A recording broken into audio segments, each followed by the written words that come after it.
Well, malangeni lamahle weki welcome ehlelweni Kusile breakfast show ngaye lesithafu siyanibusela malangeni lamahle siyathemba ukuthi nivuke kahle ningilabo labaphile niphephile nako umkhuhlane iCovid-19 ngiyachuba hlanza tonke timiso letibekwe nguhulumende welive laseSwatini tegwama kwanza kwalona mkhuhlane umsakato wetitfombe Eswatini TV ngibethela luhlelo Kusile breakfast show tinsuku tisihlanu kuyo inyanga yengce umnyaka wa 2020 libito lami ngisamkelisiwe ngwakakhoza nalomuhla ukhona umlingani Thembi Nkosi Mavimbela.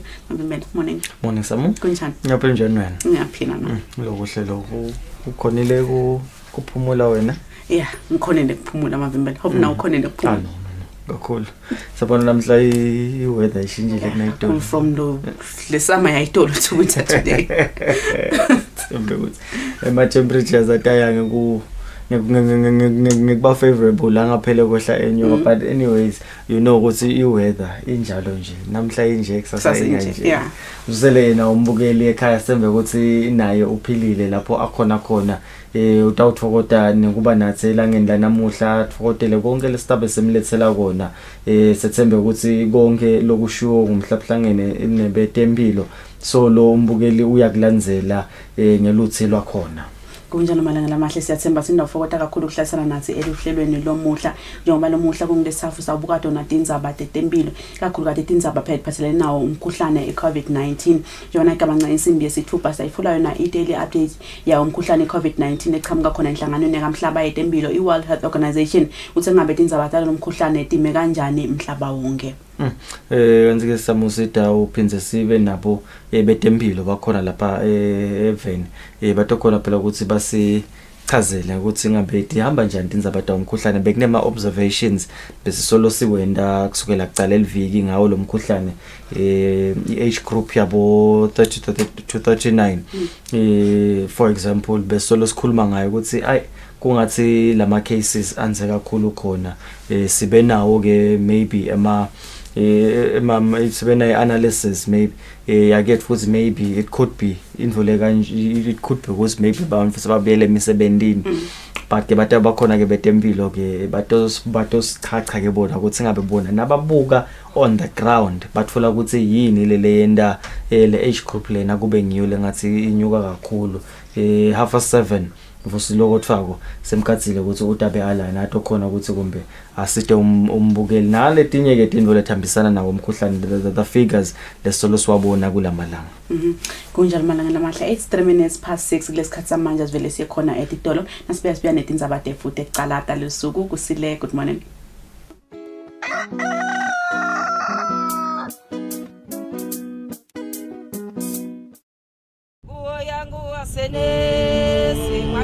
Sinibusele maswati lamahle kanye nabo bonke bazalwane eveni laseSwatini igama lami ngingiayandazwane Health Promotions Officer walohlelo lolushasha lolubitwa ngekuthi yi-Faith and Community Initiative kafishane FCI. Njengoba sisho so sikhuluma ngokusebenzisana nebandla bafundisi ngisho njalo namabandla anebantu akhiwa abantu lebafikayo lebangela lamaswati lesikhuluma ngayo and kuyindlela kuba ngiyona leyo platform lenye lekubonakala ukuthi singayisebenzisa kwabonakala even then singayisebenzisa ukuthi sikhone ukuthi sifike kubo bonke abantu ikakhulu lubuke ukuthi bantu basitakale kwekuqala enzabeni ukuthi kwanze umsebenzi wokuvikela igciwane le-HIV la kangwane but labantu bebathi disclose bona bathi sho bona sibanjani baphathekile bathantazelwe labo bantu labo nabativa bangcono bebasithatha hayi ngithiva sengiphilile mina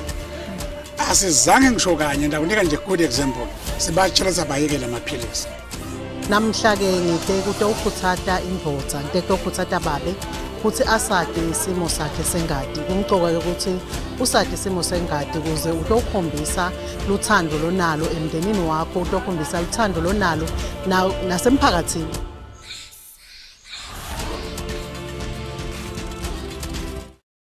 Kudla kwempilo, food for life.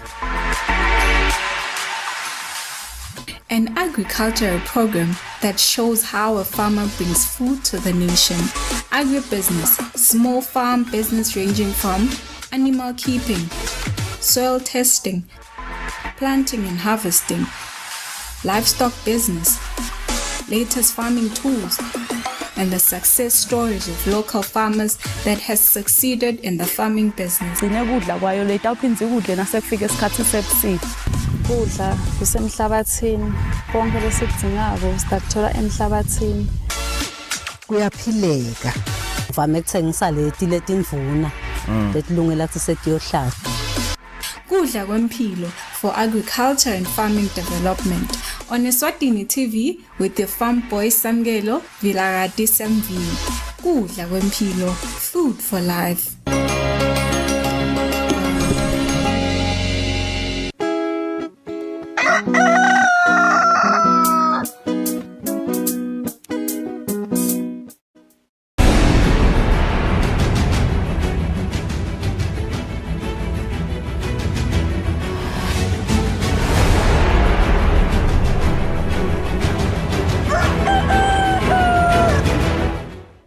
Malanga namahla sinivusele sinimukele indzaba entefuthi ekucalata losuku sinilethela ngalo lwimi lethu lesiswati libito lami ngingisamkelisiwe ngwakakhoza kansolo sehlelweni Kusile breakfast show ngaye lesithafu. Lizinyane umfana Nkosi Majaha lithi kubalekile ukuthi live lisalwa nemkhuhlane COVID-19 lapho khona abantu badla khona emaphilisi babe nako kudla njengoba ngeke balwe nalomkhuhlane ngamaphilisi kuphela. Lizinyane belikhuluma ngesikhathi lemukela lisito lekudla lonikelwe litolo taka Baseth lolinganiselwa lolungabita imali linganiselwa $1,170 emalangeni 170,000 emalangeni kanti lokudla kothulwe ngumnikati waletitolo umduduzi Mabuza. Titolo taka Baseth setinikelele inhlangano iPrince Majaha Foundation ngekudla lokutawunikelelwa labo labeswele lapha eVenim. Lemukela lokudla lizinyane umfana Nkosi Majaha libonge titolo taka Baseth ngalolusito lwekudla lelitsite kufike ngesikhathi lapho live libhekene nemkhuhlane iCovid-19. Lizinyane livetile ukuthi akusiko kwekucala letitolo tibambisa live lokukhomba ukuthi tiyayinakekela inhlalakahle yesive semaswati.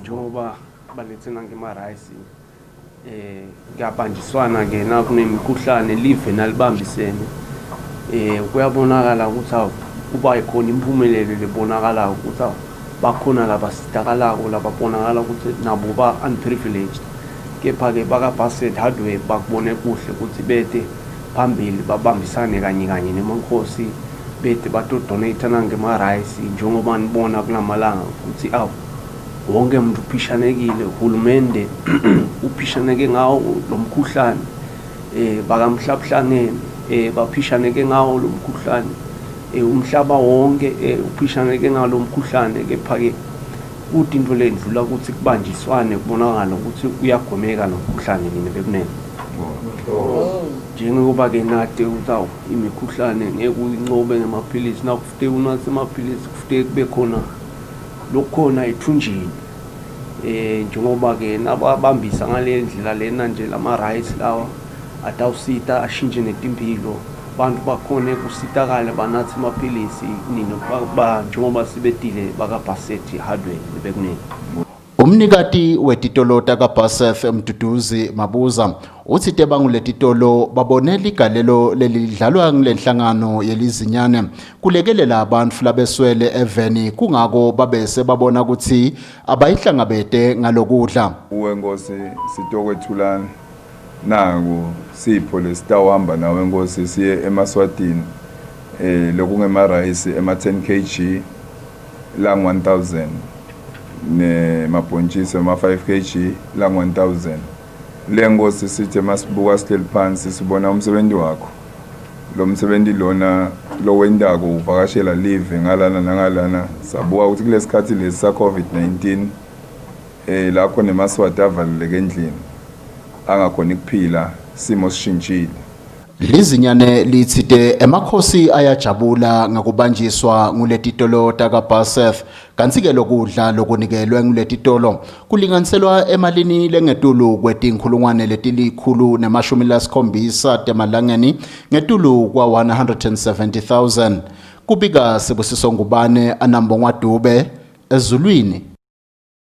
Inhlangano yabosomabhizinisi bemtsabu iFastback kanye nenhlangano lebuka ekuthengiselana kwemave ase-Afrika i-Africa e-Trade itolo ifundise bosomabhizinisi labehlukene lapha eveni netindlela tebuchwepheshe labangatisebenzisa ukuchuba emabhizinisi abo ikakhulukazi kulesikhathi lapho khona live lisalwa nekwanza ngomkhuhlane i-COVID-19.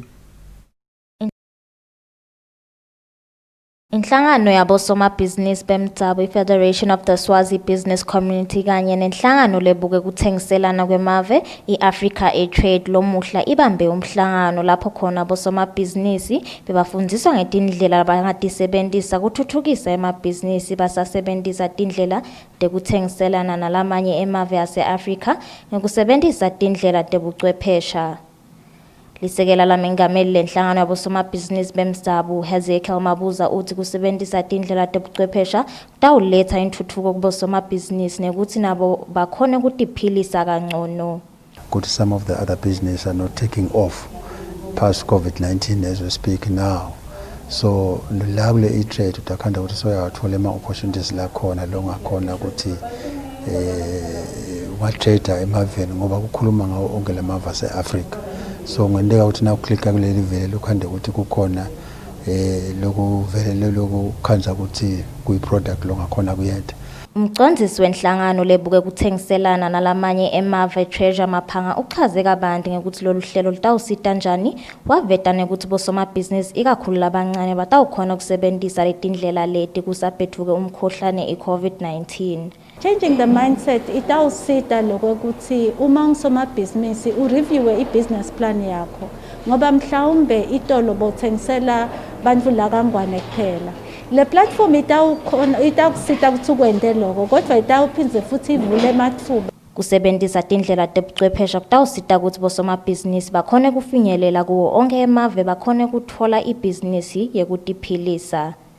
Etindzabeni kubika Temalanga Dlamini nginamuzi Mkhonda kumathapha. Umphathi wenhlangano yabosomabhizinisi kuleli business Eswatini nathi Dlamini ubonga uhulumende ngekusukumisa sikhwama lapho khona abosomabhizinisi labathi kabedwe kubedwa kwemkhuhlane i-COVID-19 bangakhona khona kuboleka esikhwameni lesingu-45 million emalangeni. Dlamini uthi lokhu kutawasita abosomabhizinisi ukuthi bakhone ukuthuthukisa emabhizinisi abo. Mvunankulu Ambrose Dlamini nakethula inkulumo yakhe ngesimo semkhuhlane i-COVID-19 lapha eveni uvete ukuthi uhulumende usukumise isikhwama lapho khona bosomabhizinisi labancane labathi kabedwe kubedvuka kwemkhuhlane i-COVID-19 bangaboleka khona. Umphathi wenhlangano yabosomabhizinisi business Eswatini nathi Dlamini ukhuthata bosomabhizinisi labancane ukuthi balisebenzise leli thuba lekweboleka kulesikhwama lesingu-45 million emalangeni. Business Eswatini mhlawumbe asibonge lokwenziwe ngohulumende ngoba lokukhombisa lokuthi tinhlitiyo tabo tikuphi nasekuta kubosomabhizinisi. Phinde futhi sibonge wena kunene ukuthi ngefunding kwanyalo iconze bona amabhizinisi abancane ngalo ukuthi emabhizinisi lamancane nawo affecteke kakhulu nganasi sifo lesibhekile. Siyibonile eqaleni uhulumende aqala ifund ya 90 million. Esetha sengibusiness Eswatini nayo yafika kusethe bosomabhizinisi abancane via SRA. Babese bafaka nama conditions uyithole le mali bafaka le duro khanzo sibantwana bangabakho. Iyagcina kude nje emnele ngumatiko lo wakhona ku-access leyo mali leyo lokusikhuluma kahle.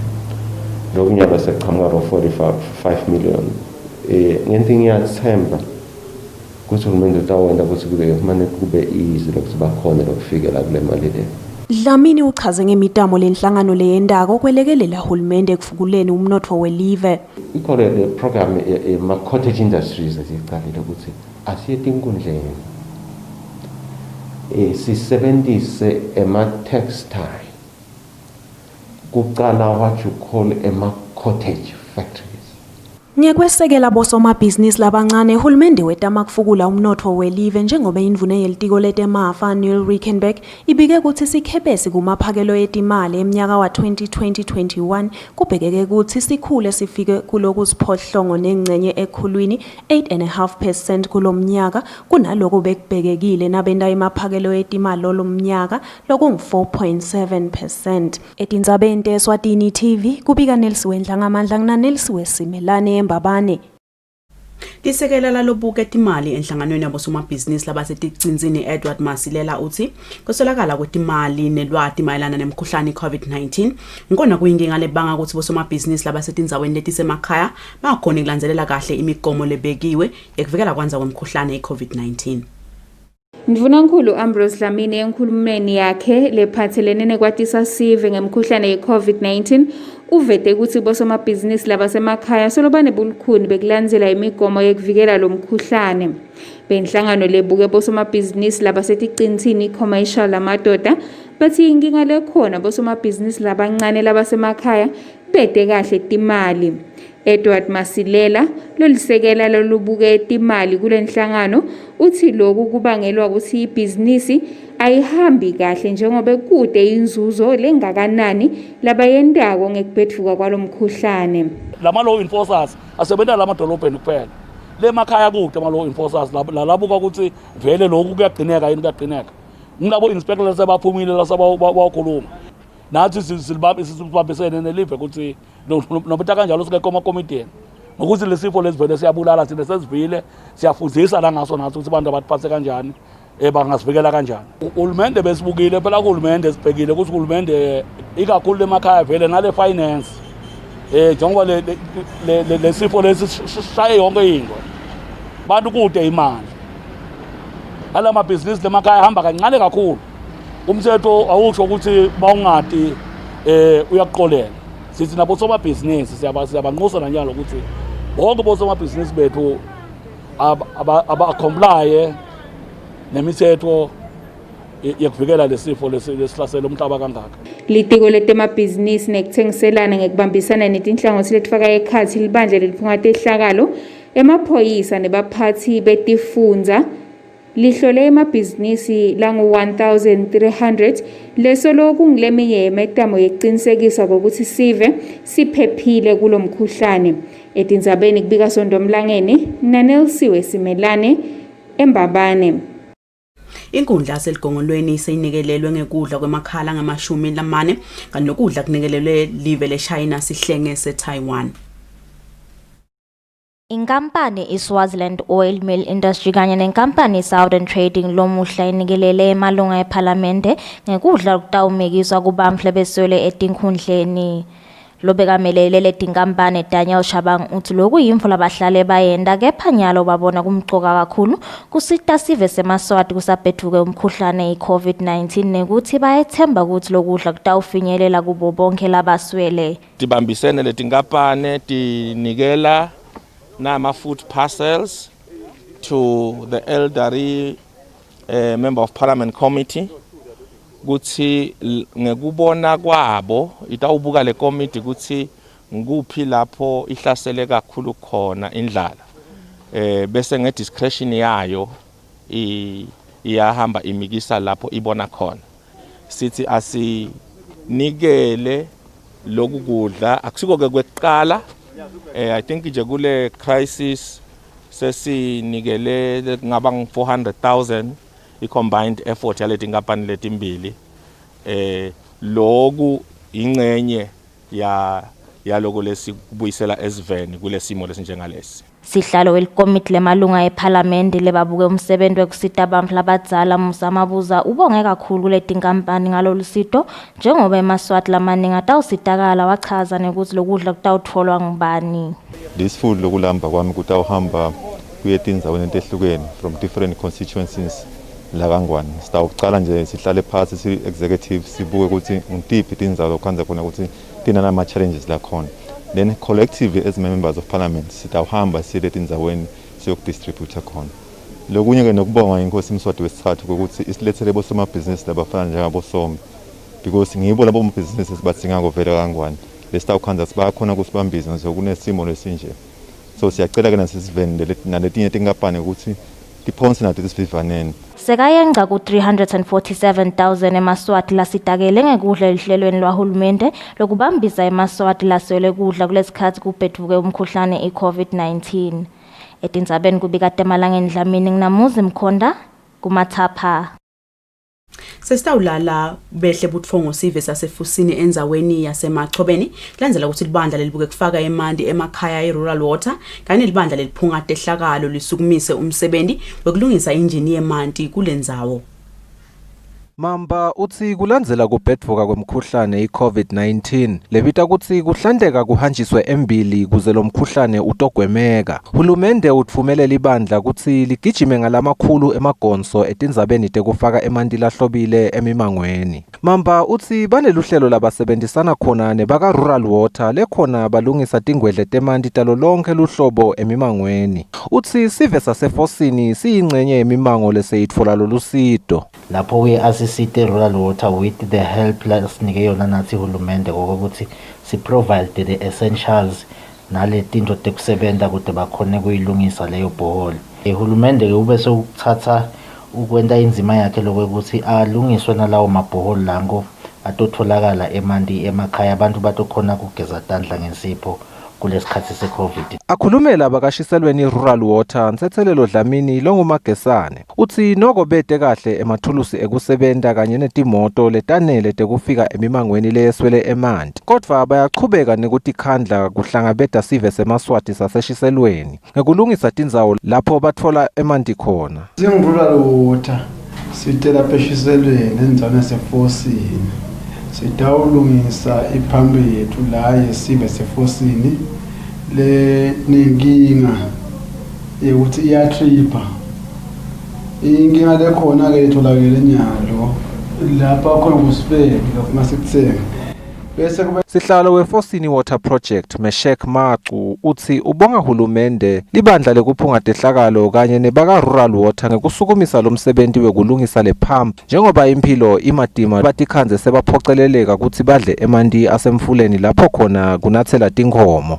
Lucwaningo lolwentiwa libhange lakamhlaba i-Eswatini Water Access Project ngeminyaka wa 2019 luveta kutsi bamashumi lasihlanu nesitfupha ekhulwini bantfu eshiselweni labatfola emanti. Kanti ke ngemsombuluko Ndvunankhulu uvetile kutsi hulumende sowulungise tingwedle letingemashumi lamabili nesitfupha wakha letilishumi nayinye emimangweni leyehlukene. Hulumende uphindze wavusetela tikimu temanti letisihlanu letitawuletsa emanti lahlobile emaswatini langetulu kwetinkhulungwane letilishumi natine. Endzabeni teSwatini TV nguSifiso Nxumalo nginasimuva Shongwe efosini emachobeni. Umphathi wenhlangano yashukela kuleli yeSwatini Sugar Association Dr. Philip Nesi uthi ikhulile imali abayendile kulomnyaka imali osetulu wa 2019-2020 nacathaniswa neminyaka laphelile nanoma live libhekene nekwanza komkhuhlane iCovid-19. Shukela wakuleli watiwa njengeligolide lweSwatini njengoba ungumkhicito lomkhulu liveleli uthengisa emaveni langaphandle. Umbiko wenhlangano yashukela iEswatini Sugar Association weminyaka wa 2018 wawuveta ukuthi ishukela bekenda sikhombisa nengcenye ekhulwini 7.1% emkhicitweni sewonke welive lothengiswa emaveni langaphandle kwakuleli. Umphathi walenhlangano Dr. Philip Nisi uyachaza ukuthi basebente kanjani kulomnyaka imali wa 2019-2020. Ingasho ngenjabulo lenkulu ukuthi noma simo besimadima kangaka ikakhulu inthengo yashukela bekungasiyo lephakeme kangako kodwa inhlangano yashukela isebentile. Mnisi uthi kunyuswa kwemthelo washukela kulabasebenzisa shukela emkhicitweni wabo eveni labo makhelwane iNingizimu Afrika akukabakhinyabede ekusebenteni kwabo. Le sugar tax ke ibangele ukuthi ingcenye yalo shukela bekade athengwa la eSouth Africa bese sothengiswa ngaphandle. Liveke la kangwane nalo ngoba lingcenye yale South African Customs Union. Lona liyachubeka lithengise shukela walo kule South African Customs Union lekufaka live lase South Africa, eNamibia, Lesotho, Botswana nalo live lase Eswatini. lokuthengiselana kwethu le-Southern Customs Union loko akunayo imincabekelwane ngoba kunesivumelwano lesithi asithengiselane kubede i-tax lekhona emkhathisini wethu. Siphindze simthengise ngoba ngenhlanhla lenhle simbonge uhulumende livela kangwane liphindze libe limember le-COMESA. So kumave ke la ku-COMESA lana lesikhebesi sashukela bayam-order simthengisele kulawo mave lawo. Lo mbiko walenhlangano weminyaka wa-2018 uphindze uchubeke uvete ukuthi bongemashumi 22% shukela lothengiswa ngaphandle kwakuleli emkhiqidweni sewuwonke wetekulima. Mnisi wethembise ukuthi masinyane batawetfula umbiko logcwele wekusebenta kwalenhlangano kulomnyaka. Etindzabeni teSwatini TV kubika Nelson Wenhlangamandla nginamuzi Mkhonda eMbabane. Umphathi welibandla lelibukete kuvakasha kuleli Eswatini Tourism Authority Linda Nxumalo uthi kuphepha kwesive ngona kubheka ukuthi kucikelelwe kakhulu ehlangothini letekuvakasha ukuthi imigomo yekuphepha ilandzelwe bosomabhizinisi laba kulolu hlangothi.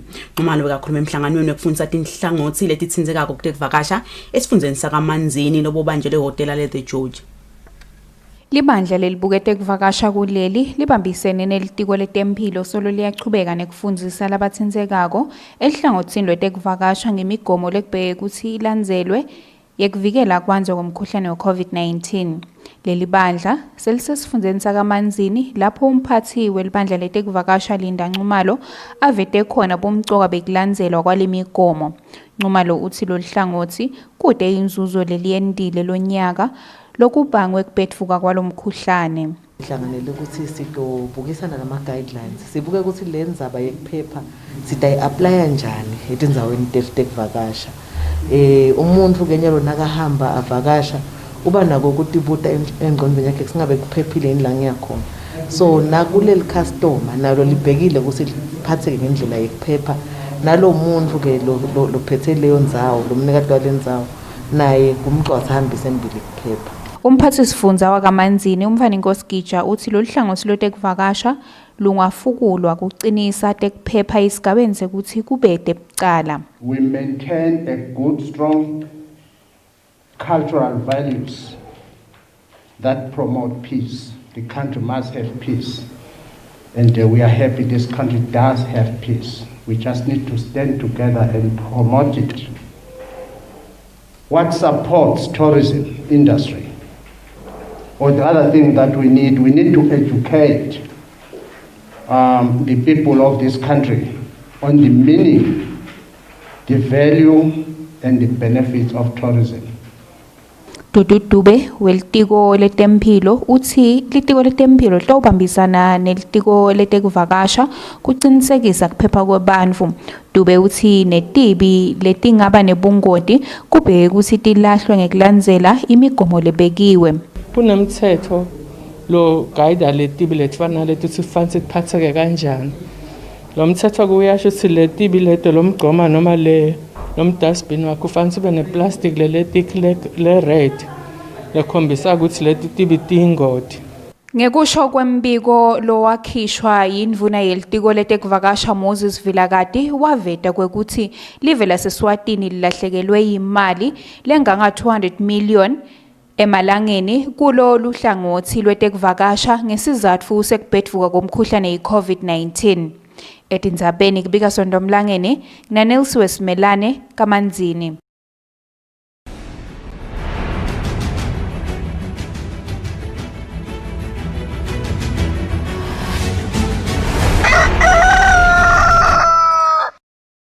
Malangela mahle sengade phethe asibuke tindzaba temidlalo. Umphathi welicembu leMbabane Highlanders senguyilo tawusita licembu leManzini Wanderers ngetimali itele licembu litfole umphathi lomusha. Kuvakala kwangathi licembu leManzini Wanderers lelibhekene nensaya tetimali kuletinsuku litawuthi kudonsa umoya kancane kwesikhashana njengoba umphathi welicembu leMbabane Highlanders Ale Khomongwe asaphakamise isandla waba ngumsamaria lolungile wethembisa kulibambisa lelicembu ngetimali. I will give them the money to run because during this COVID-19 the situation is better. The other director cannot cross due to paperwork. But we need, at the end of the day, they must do something. They must buy players, they must pay their players. Yeah. And then I will talk to the person who's coming on board. Okay. But it's not ending there. Hence, I've got good relationship with the incoming director. We will have what you call a working relationship. We will sometimes play together, camping together, doing a lot of things together. Okay. Yes. Ngaphambilini iManzini Wanderers yacela Ali ukuthi ayitfolele umuntu ongalisita lelicembu ngetimali lesingasipheteleti abe ngumphathi weManzini Wanderers. Emhlanganweni nebetindzaba Ali uvetile ukuthi ukhonile ukutfola abosomabhizinisi lababili eNingizimu Afrika labanesifiso sekulisita lelicembu. Aleke akakakhoni kwamanje ukuthi avete amagama alabo somabhizinisi. Kanti uthi ngendzaba yemkhuhlane iCovid-19 levale emagede labo somabhizinisi abakakhoni ukuthi bete kulomhlangano. Lophesela committee leManzini Wanderers Management Committee Bongani Mdluli uthi lokuthi iMbabane Highlanders ngiyelo tawusita iManzini Wanderers ngetimali akusho ukuthi nabangangena ensimini sebangacekisa imandla. Ngicela ukuchaza lokuthi siyiManzini Wanderers neMbabane Highlanders ngikhuluma ngeMbabane Highlanders but lokudlelane loku akusiwo ubudlelane ukuthi maybe kumbe sengeke kube necompetition. I-competition itaba khona mbamba ke nyalo. Umehluko lokhona lokuthi bekucelwe director weManzini Wanderers ucele Mr. Khomongo ukuthi atondlulisayo lo mlayo lokwendeka usiManzini Wanderers silungisale indlu yethu siyilungisa futhi ngendlela yokuthi asifuni sitawufuna ukuthi sesende tinto setibonakala singatendi tinto lesakhulunyiswa lesahlalele phasi etafuleni. Ali uthi kumcoka ukuthi emacembu aseSwatini abambisane uma ngabe lelinye linedinsaye lelibhekene nato kude ibhola yelive itawusimama. Etindzabeni teSwatini TV ngingilingtin Gule na Fabrice Msonera sezulwini. Malanga lamahle lesikhathi samanje sitawubuka simo selitulu salapha eveni nemadolobha lakhethiwe ngaphandle kwakuleli.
Malanga lamahle tingangaleto tindzaba tetfu lebesiniphatsele tona lebetekucala ke kulosuku lalomuhla lebesindlethela ngalo lwimi letfu lesiswati kesikhathi samanje savele siyakhona etitolo sibe siyachubeka nalo luhlelo lefu Kusile. Good morning.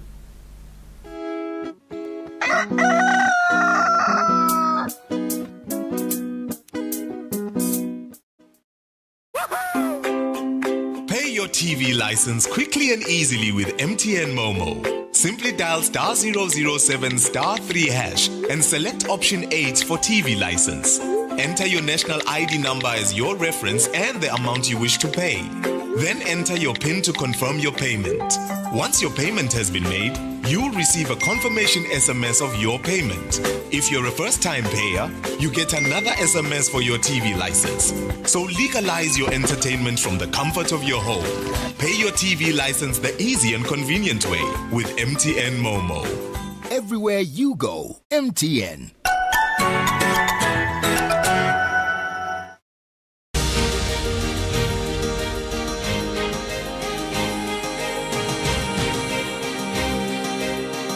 With the change in technology, out-of-home digital media is designed to grab the attention of people who are always on the go. You can now watch your favorite show, Kusile Breakfast Show, and Tindzaba at 7 on your favorite YouTube channel. It's simple. You can stream these shows by following these quick, easy steps. Number 1, open YouTube. Number 2, search for Eswatini TV and click on Eswatini TV. Number 3, after you had entered on Eswatini TV, look for Tindzaba or KPS. And while you're at it, don't forget to like, subscribe and ring the bell button to get notifications of our video uploads and streams. And lastly, enjoy the stream. Stay home and watch Eswatini TV. Stay safe.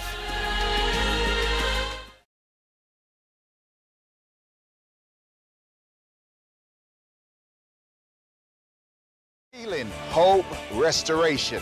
Amazing stories of real people like you who have triumphed over tragedy. Watch Turning Point International and be inspired to reach your turning point. It really ministers to the soul of man, and as a pastor you benefit a lot because people learn and they learn how to cope with issues probably you don't even deal with in your sermons. It's not reality TV, it's real life TV. Pay your TV license for being in possession of devices such as television sets, DVDs, VCRs, monitors, and more. You are reminded that payments of TV licenses is due on or before the 31st of December every year. 180 Malangeni per year for individual or business viewership, 300 Malangeni for television trading license, and 50 Malangeni for other devices. You can pay for your TV license through MTN Mobile Money, Eswatini Mobile Imali, Netbank, and Eswatini Telecom. Visit us at the television license offices at the Madlenya House, Babane, or call this number 3434 1234. Pay yours every year.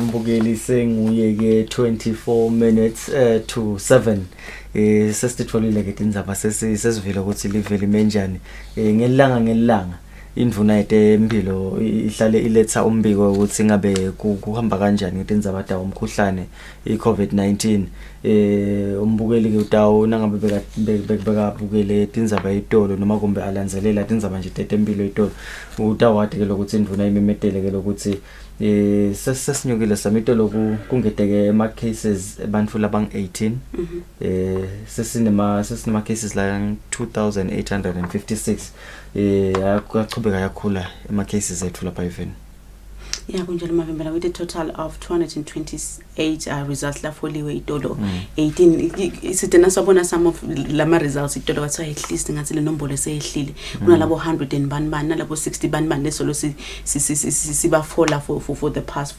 weeks but noma tehlile inombolo kukhona laba bese sebayashona bashiya emhlabeni 4 people bashile emhlabeni kanti phela khona la kuleli viki leli tolo nje bekuthandi besikhuluma ukuthi kushone abantu lababili which means la section abantu labang6 nje in a space of 2 days kuyakhombisa ukuthi lo mkhuhlane nje awugcine ukuthi ubagulise kuphela abantu kebhana uyakhona lokuthi ugcine sokubulele and labantu laba menyetula indvuna itolo ukuthi bashile emhlabeni bantu labangale kwa 60 kweminyaka solo it goes back to lo solo kusho ukuthi these are the people labangathi singathi ba vulnerable lokufanele ukuthi njalo bahlale impilo tabo ticikelela and they had ama underlying conditions just stresses the point ngifuna ngifunza lo mbiko wendvuna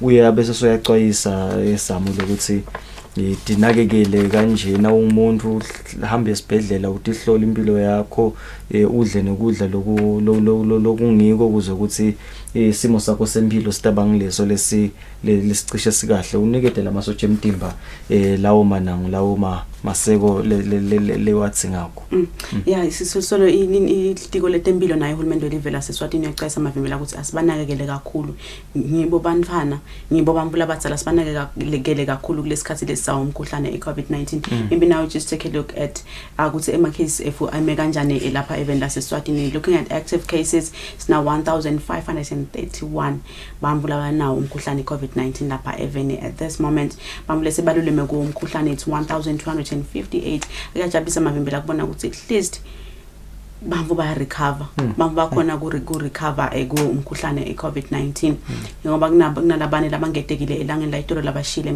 emhlabeni ngenxa yawo umkhuhlane iCovid-19 and it brings the total to 49 webamvu labashile lapha even ngenxa yawo umkhuhlane iCovid-19 lababhalisele kwenakekelwa khona emtholampilo bang 18 bringing the total COVID-19 cases lapha even to 2,856. I'm just noting lo so the cases or the people laba recover solo at least solo sikhona lapha eTulu. The difference I see lenkulanga between labantu labasena lo mkhuhlane nebantu lasebaluleme kuyo lo mkhuhlane which is a good thing.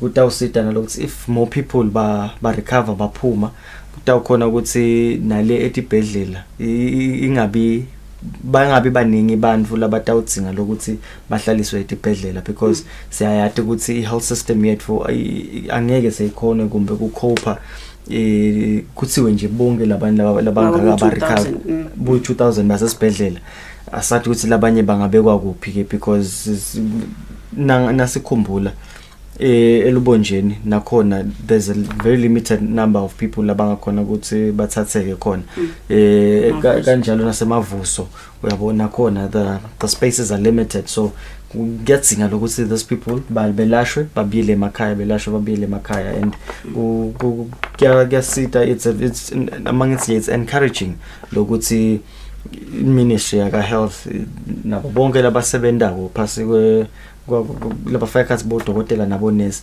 they are putting in the effort to ensure ukuthi bantu bayalapheka bayaphuma and it's been a while since siva ukuthi nalo phinza wabaleka I guess sekusale wemukela mavimbela ukuthi vele umkhuhlane nginawo and just believe ukuthi ngidokhona ukuthi ngirecover it's just ukuthi usale utshela ukuthi impilo yakho uyibeka uNkulunkulu nakubo bodempilo utshela I'm going to recover ngoba lokumcwa ukuthi ugcine urecoverile ukhonile kubuyela ngasekhaya nawuthi uyabuka nangabe labantu batholakala njalo ngelanga lo 18 dokusho ukuthi ufuna ukuthi kulalwa ngelanga la idolo abe athi 18 ulashelwa ekhaya noma ulashelwa ngasemtholampilo now sibuke ama cases ngaye inzaba yeminyaka negender 0 to 9 years mavimbela labantwana lesithi thina sikhala ngabo ukuthi kufuna sibanakekele kakhulu at this moment lapha even labana umkhuhlane COVID-19 is na 194 then 10 to 19 sina 276 20 to 29 sina 584 30 to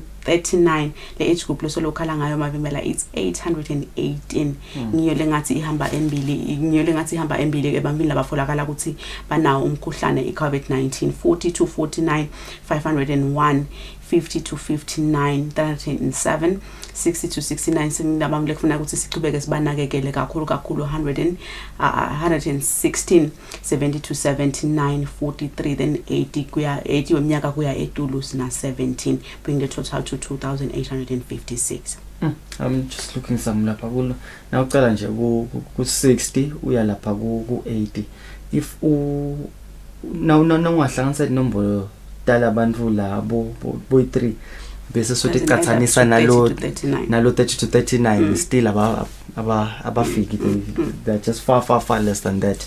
I think for if silandzela lokushow betempilo kuyakhombisa ukuthi at least laba lesithi ba vulnerable as well as nabaya labancane nabo labangu 0 to 9 nabo noma ngabe singabafaka la still abafiki le nombolo labantu labatawu labadzala labangasakhona ukudilwela malula lo mkhuhlane lona at least bancane compared to nabaya labangu 30-39 labasene masotshe emtimba lesikhathe ukuthi wona asesekahle atawukhona ukuthi awulwe lo mkhuhlane kanconywana kunalaba labadzala it's something lecishe ikahle kuma figures ethu females solo tibalo tisetulu tema females and but of note some kulama males lapha kula labancane ngibo labaningi than the females labo 0 to now so sibani labafana laba cishe bawuthola kakhulu badlala kakhulu bafana laba they are more active. Yeah, probably the more active than the girls but ngibo laba cishe bangathi bawuthola kakhulu lo mkhuhlane kanjalo nalapha kulo 50 to 59 ngilapho la ngathi khona lama males aba maningi than the females kulo kule age group le singathi sinotha kakhulu la tas addressela yona namuhla vusilo kothwako nga 7:30 le 30 to 39 khona it's the females ngibo labaningi than any other age group ngibo labaningi 435 kubantu labanawo nakhona kufuna maybe asite lapho ukuthi why is it the females labaningi lapho you had your own stuff oh it's my own now no go research sabo by you have to have your own it's sort of sangibaleke long night term nje la ngqondwe baleka lesingisi it's sort of your own conclusion before you actually go into ukuthi wena ugathe ini litawubuya legama you actually say ukuthi ugathe ini wena kule your hypothesis thank you very much litawubuya singeseta ngemikhombi zange nje sidalana seta ngemikhombi yeah so yeah you have your own hypothesis before you then you go out and prove it so that maybe your hypothesis and stawuva ke nakafika lokho ukuthi ingabe uthi vele lele besibona kungathi ngiko kungeko mbamba yini or there's something now with because yes you have your hypothesis then you go into the field yakho so you are researcher and then you come out with scientifically backed evidence let us tell ukuthi vele what is the true picture but yeah now looking at the cases in terms of Emma regions at Fulapaiven. Yeah, Manzini is still on the lead with 1,300 cases of COVID-19, followed by Wonga 1,150, Tanzania Ishiselo 212, then Lubombo 194. Yeah, Manzini solo lapha. You remember Samubeku kona lapha kona kwa second zones lapha even Manzini was a red zone. Yeah. Ngabe solo kusesenjalo yini or have things changed? That's one other thing we need to inquire from Bantu Baga Health to see what's going on. What will it take for Manzini to be shifted from being a red zone, abuye abe nglegahle, or has whole become a red zone as well? Because now we are seeing cases. Segajake yokanza Manzini, Manzini simbonile begana 1.3 cases. We are lanzela ngabo 1.1 something as well. The difference. I see you yeah. So we are hoping to see some of the measures lendiwe kaManzini azotshafa maybe abuyiswe nalapha kawo kubona ukuthi ukuchubeka phela lo mkhuhlane ukuthi ungachubeki kwanza. Yeah, definitely stawubona stawuva kahle kumsalo kodwa utabe akhona just very soon utabe dila tositshela but ke asibuke ke tinzabatalo umkhuhlane lapha evene kuphela. We will also have WHO lo luhlale enda njalo ama update ukuthi kwendekane emhlabeni ngawo tinzabatalo umkhuhlane asesive ukuthi ngabe vele uthini WHO ngetinzabatalo lo mkhuhlane. On Friday, the Emergency Committee on COVID-19 met and reviewed the current pandemic.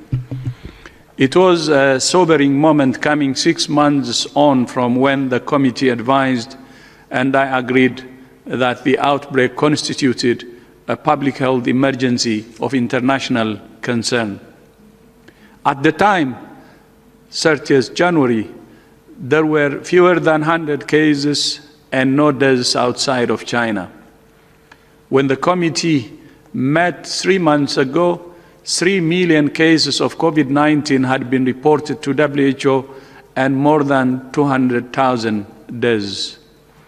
Since then, the number of cases has increased more than fivefold to 17.5 million, and the number of deaths has more than tripled to 680,000.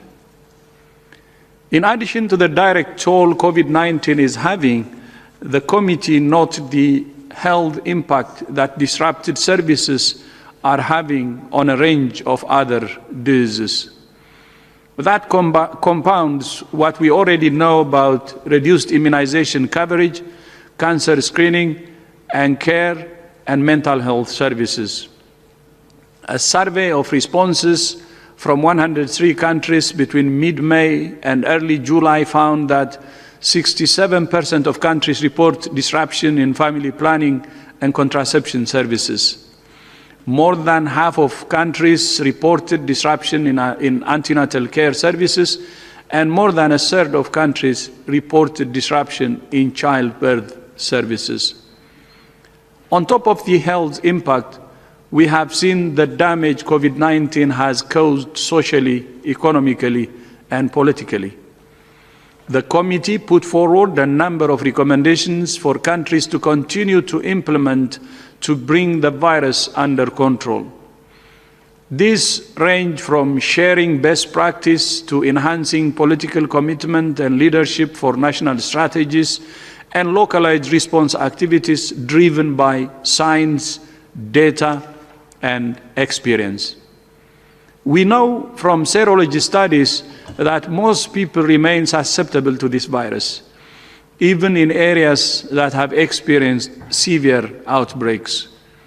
Over the past week, we have seen several countries that appeared as though they were past the worst, now contending with fresh spikes in cases.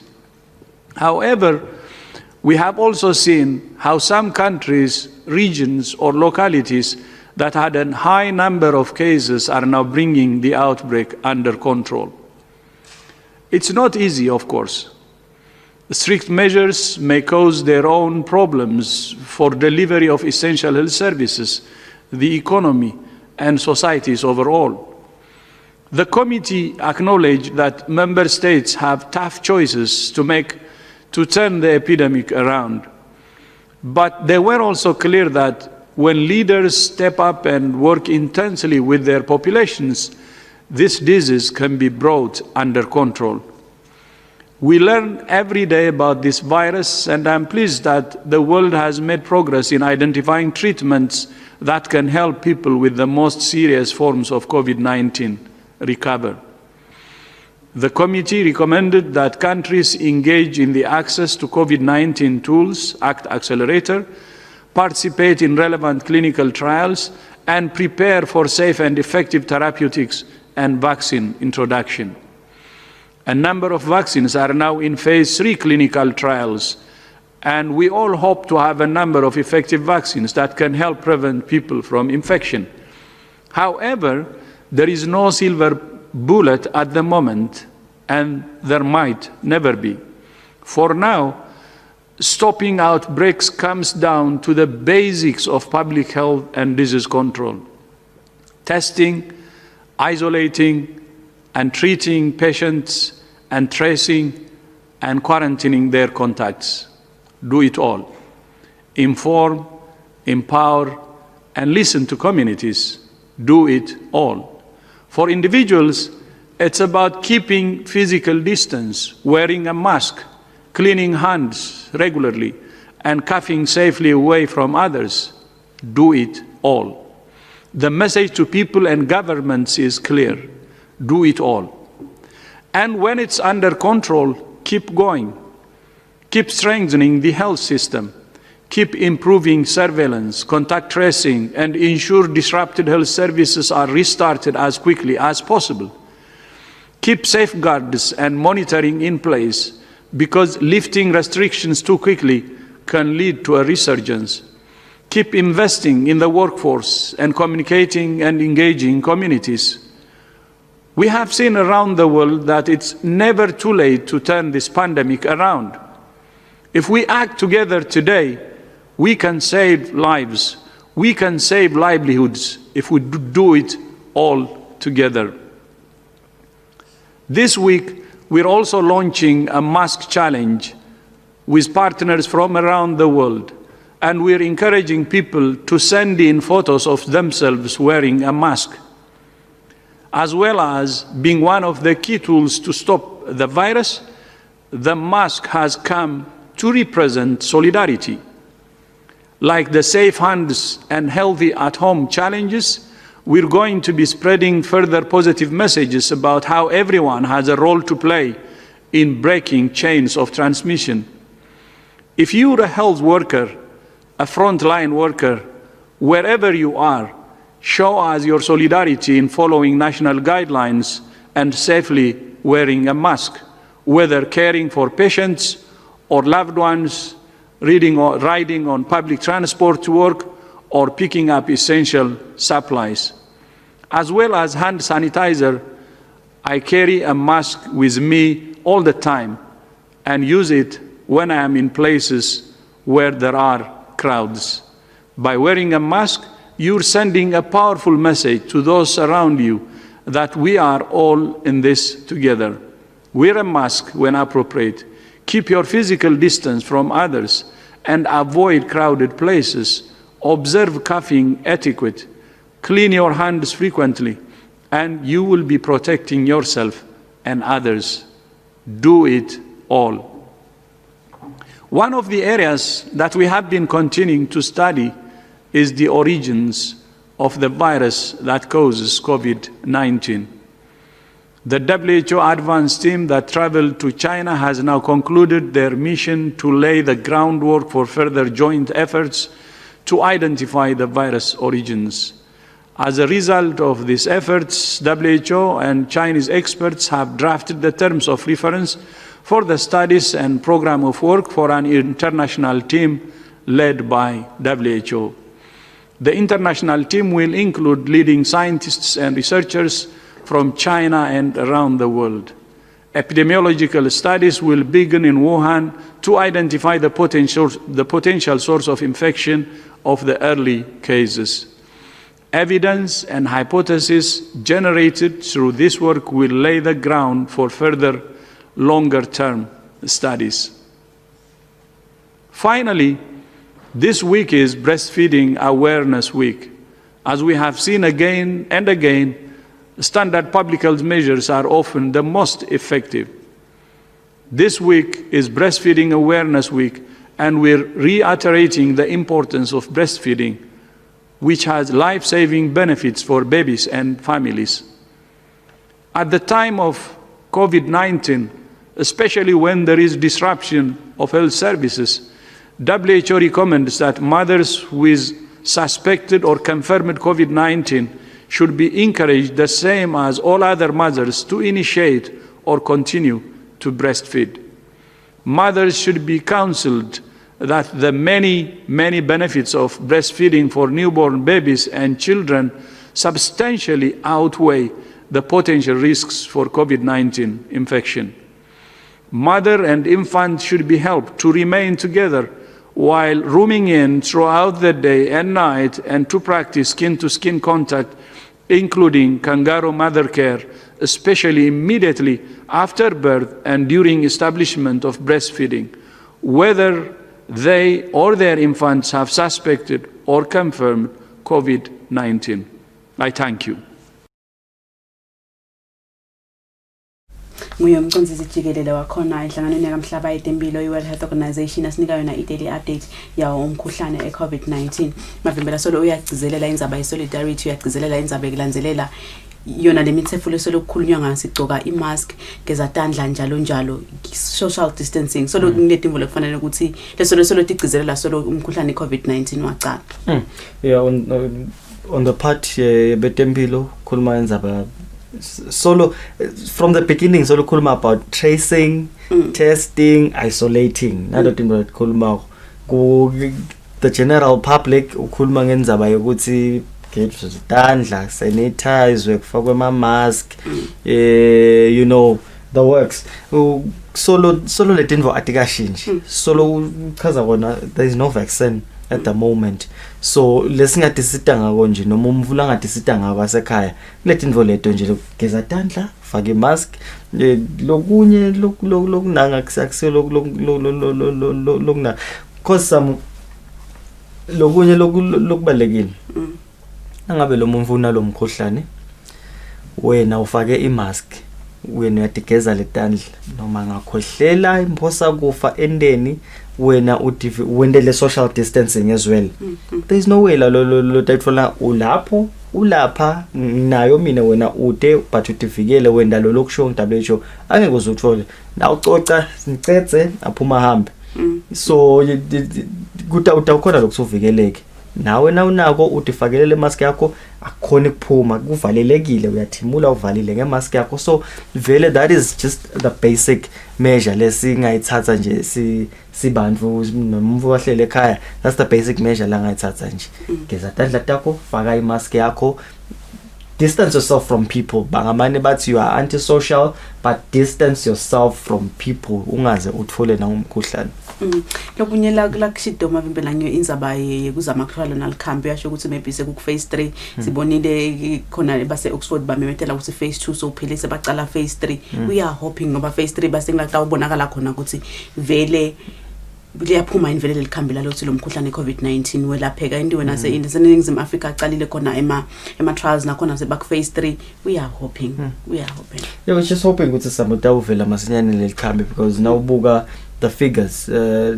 nangabe lo mkhuhlane lona nje sobambe bantfu laba over 18 million it's something le serious so it just shows ukuthi seyadzingeka le vaccine masinyane kungaze kugcine kushone bantfu labaningi yeah malanga lamahle lesikhathi samanje sibuke yona I traffic update yefu yalolanga lomuhle Kusile. Good morning.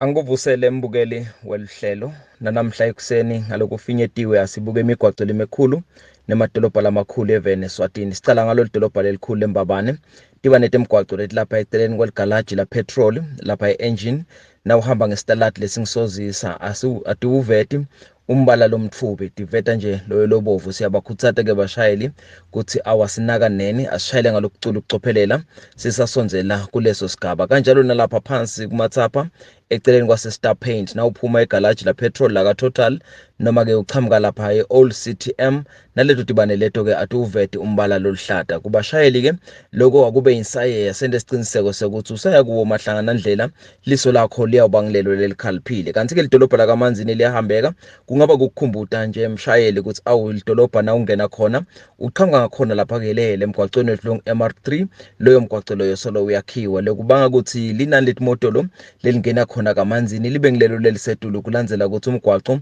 ungiloyo loncishisiwe kungaba kumkhuthata ke umshayeli ukuthi asikhumbuleni bekunene ukuthi imidwebo yaphansi netimpawu letiphakanyisiwe tiyagcizelela kumshayeli ukuthi akafanele ku-overtaker noma ke kwendlula lenye imoto asikwende lokho ngenhloso yekushayisana kahle nekubambisana ukuthi sifike etindzaweni tethu singilabo labaphephile kanti ke sisesekuso sifundza sakaManzini lapha eMliba na usuka lapha eLuve uthatha umgwaqo long D10 umgwaqo lobheka lapha eTulu kubomcengeni loyo mgwaqo loyo uyakhiwa ufaka lona noma ke uyaregravelishwa siyabacela ke bashayeli nalapho ukuthi kusasetshenzwa kuleyo mgwaqo loyo abanake kakhulu timpawu letiphakanyisiwe njengoba kuphithitela bona labasebendako kanjalo nabo labo labaceleni kwemgwaqo lekungiso phela sive siyakhuthatha kakhulu ukuthi litubane ngaso sonke isikhathi njengoba lo mgwaqo uhamba emkhathini emakhaya alibe ngilelo leliyabalo ngileli phansi kakhulu leliyawena ukuthi bantwana nabo babe ngilabo labaphephile nekuthi ke nakube uhambeka lona mgwaqo kwesikhashana siyabakhuthatha abashayeli ukuthi awube kunene litubane vele alibe ngilelo leliphansi kakhulu leliyakhombisa ukuthi lapho ngihamba khona indzawo lenebantu betinyawo labanengi ngakho ke kufanele ukuthi babe ngilabo labaphephile kanjalo nalapha elibonjeni nawusuka lapha kalonhlupheko ungena ekhathi edolobheni laseStegi ngemgwaqo lo MR7 naleyo mgwaqo loyo solo uyasetshenzwa lekubanga ukuthi ke nawenza lapha e10 ubuka lona lidolobha laseStegi ude litiyela lona mgwaqo siyabakhuthatha ke lapho bashayeli bekunene ukuthi abawo abelehlise kakhulu litubane njengoba kuphakama dona tinvuli kanjalo nakubo labo labasebena emgwaqweni bakhona baphithitela sibahloniphe sibanikete leyo nhlonipho leyawenda ukuthi kusebenza kwabo kube ngiloko lokuphephile kanti ke umgwaqo losuka lapha kulukhula ubheke Big Bend siyawunaka ukuthi nawo lona mgwaqo wakhiwa nje ke sekunengcenye yawo lonalo litiyela sithi awuna kube kuhambeka seumgwaqo umuhle ubekile asikhumbuleni kunaka timpawu temgwaqo kuze ukuthi luhambo lethu lube ngilolo luphephile sifunza senshiselo nasenhla naho kuyahambeka kungaba kuphawula nje ke ngalokuthi kuncane nje lapha nawenza lapha eRocklands eceleni kweligede lakhona ukuthi awu ikhona ipothole lapho lebonakala seyinkhulu seyinemalanga noko kepha ke bashayeli siyabakhuthatha nalapho ukuthi awabashayele ngalokukhulu ukucophelela kungaba ngiloko nje kuseni msakati nsithi nje ke kuwe lo semgwaqweni khumbula kunaka timpawu temgwaqo wende isiqiniseko sokuthi umthetho wemgwaqo uyawulandzela kanjalo nalo sebenzisa umgwaqo uyamhlonipha siyaniketana emathuba labalabo ngilabo laphephile kuphepha kwakho ngwane kusimama kwemnotho kuphepha kwalo lelive kuphepha kwalomunye futhi lo sebenzisa umgwaqo siyabonga kakhulu.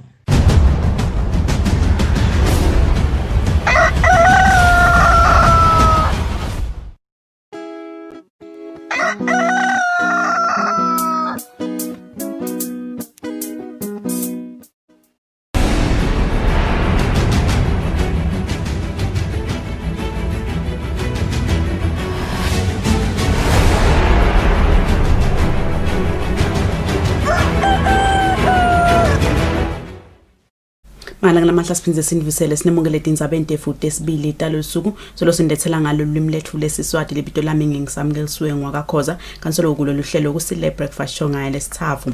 Lizinyane umthane inkosi majaha lithi kubalekile ukuthi live lisalwa nemkhuhlane iCovid-19 lapho khona abantu badla emaphilisi babe nako kudla njengoba angeke balwe nalomkhuhlane ngamaphilisi nje kuphela.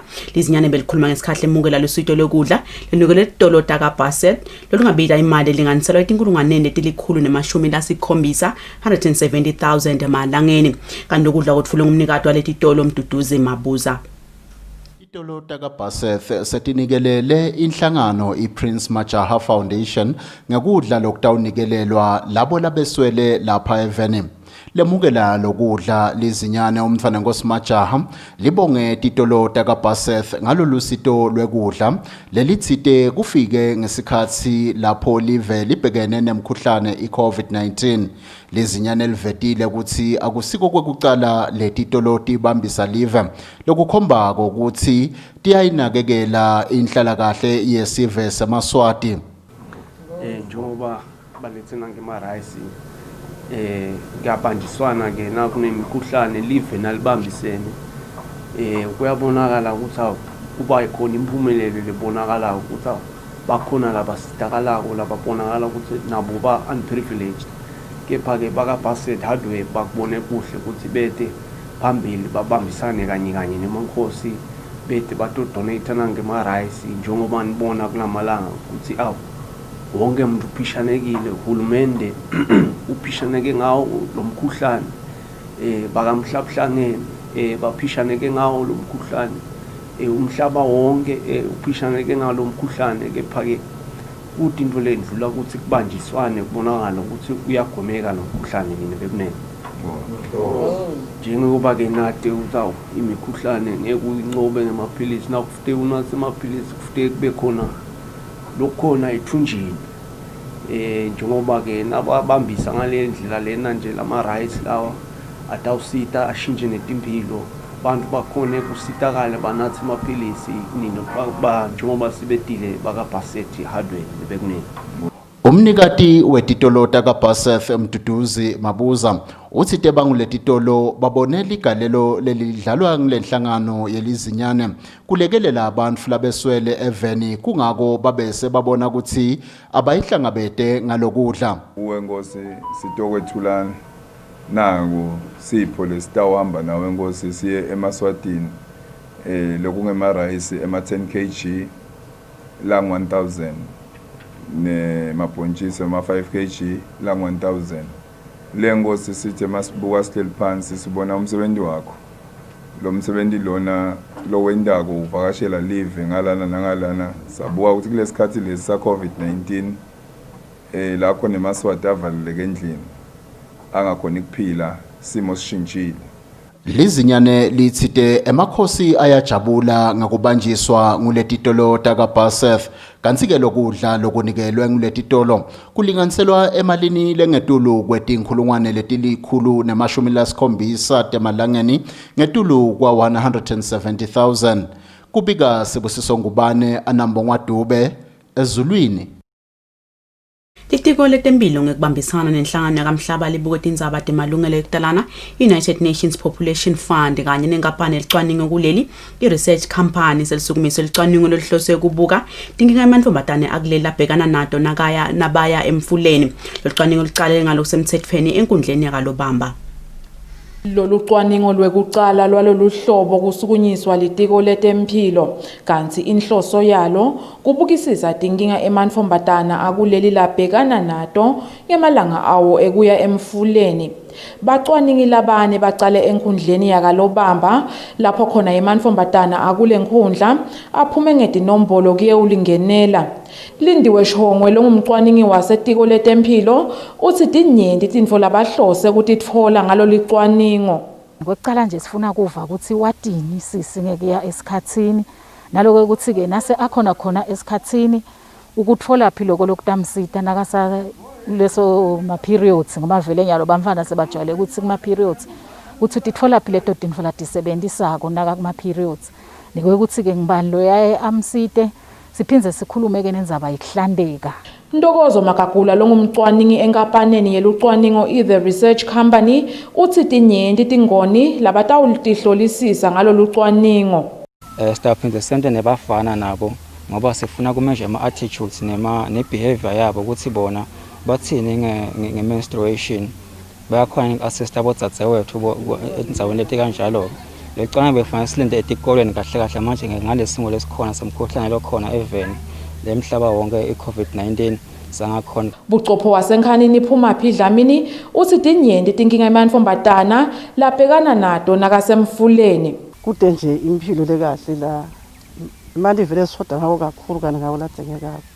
Ngicabanga ukuthi nala nabathi batasida nangemaphepha batawusiteka labantwana kwanza sebaphethe emaphepha bawashuka ama-newspaper basebenzisa wona labaye basebenzisa ticephu badijike lapha endleleni.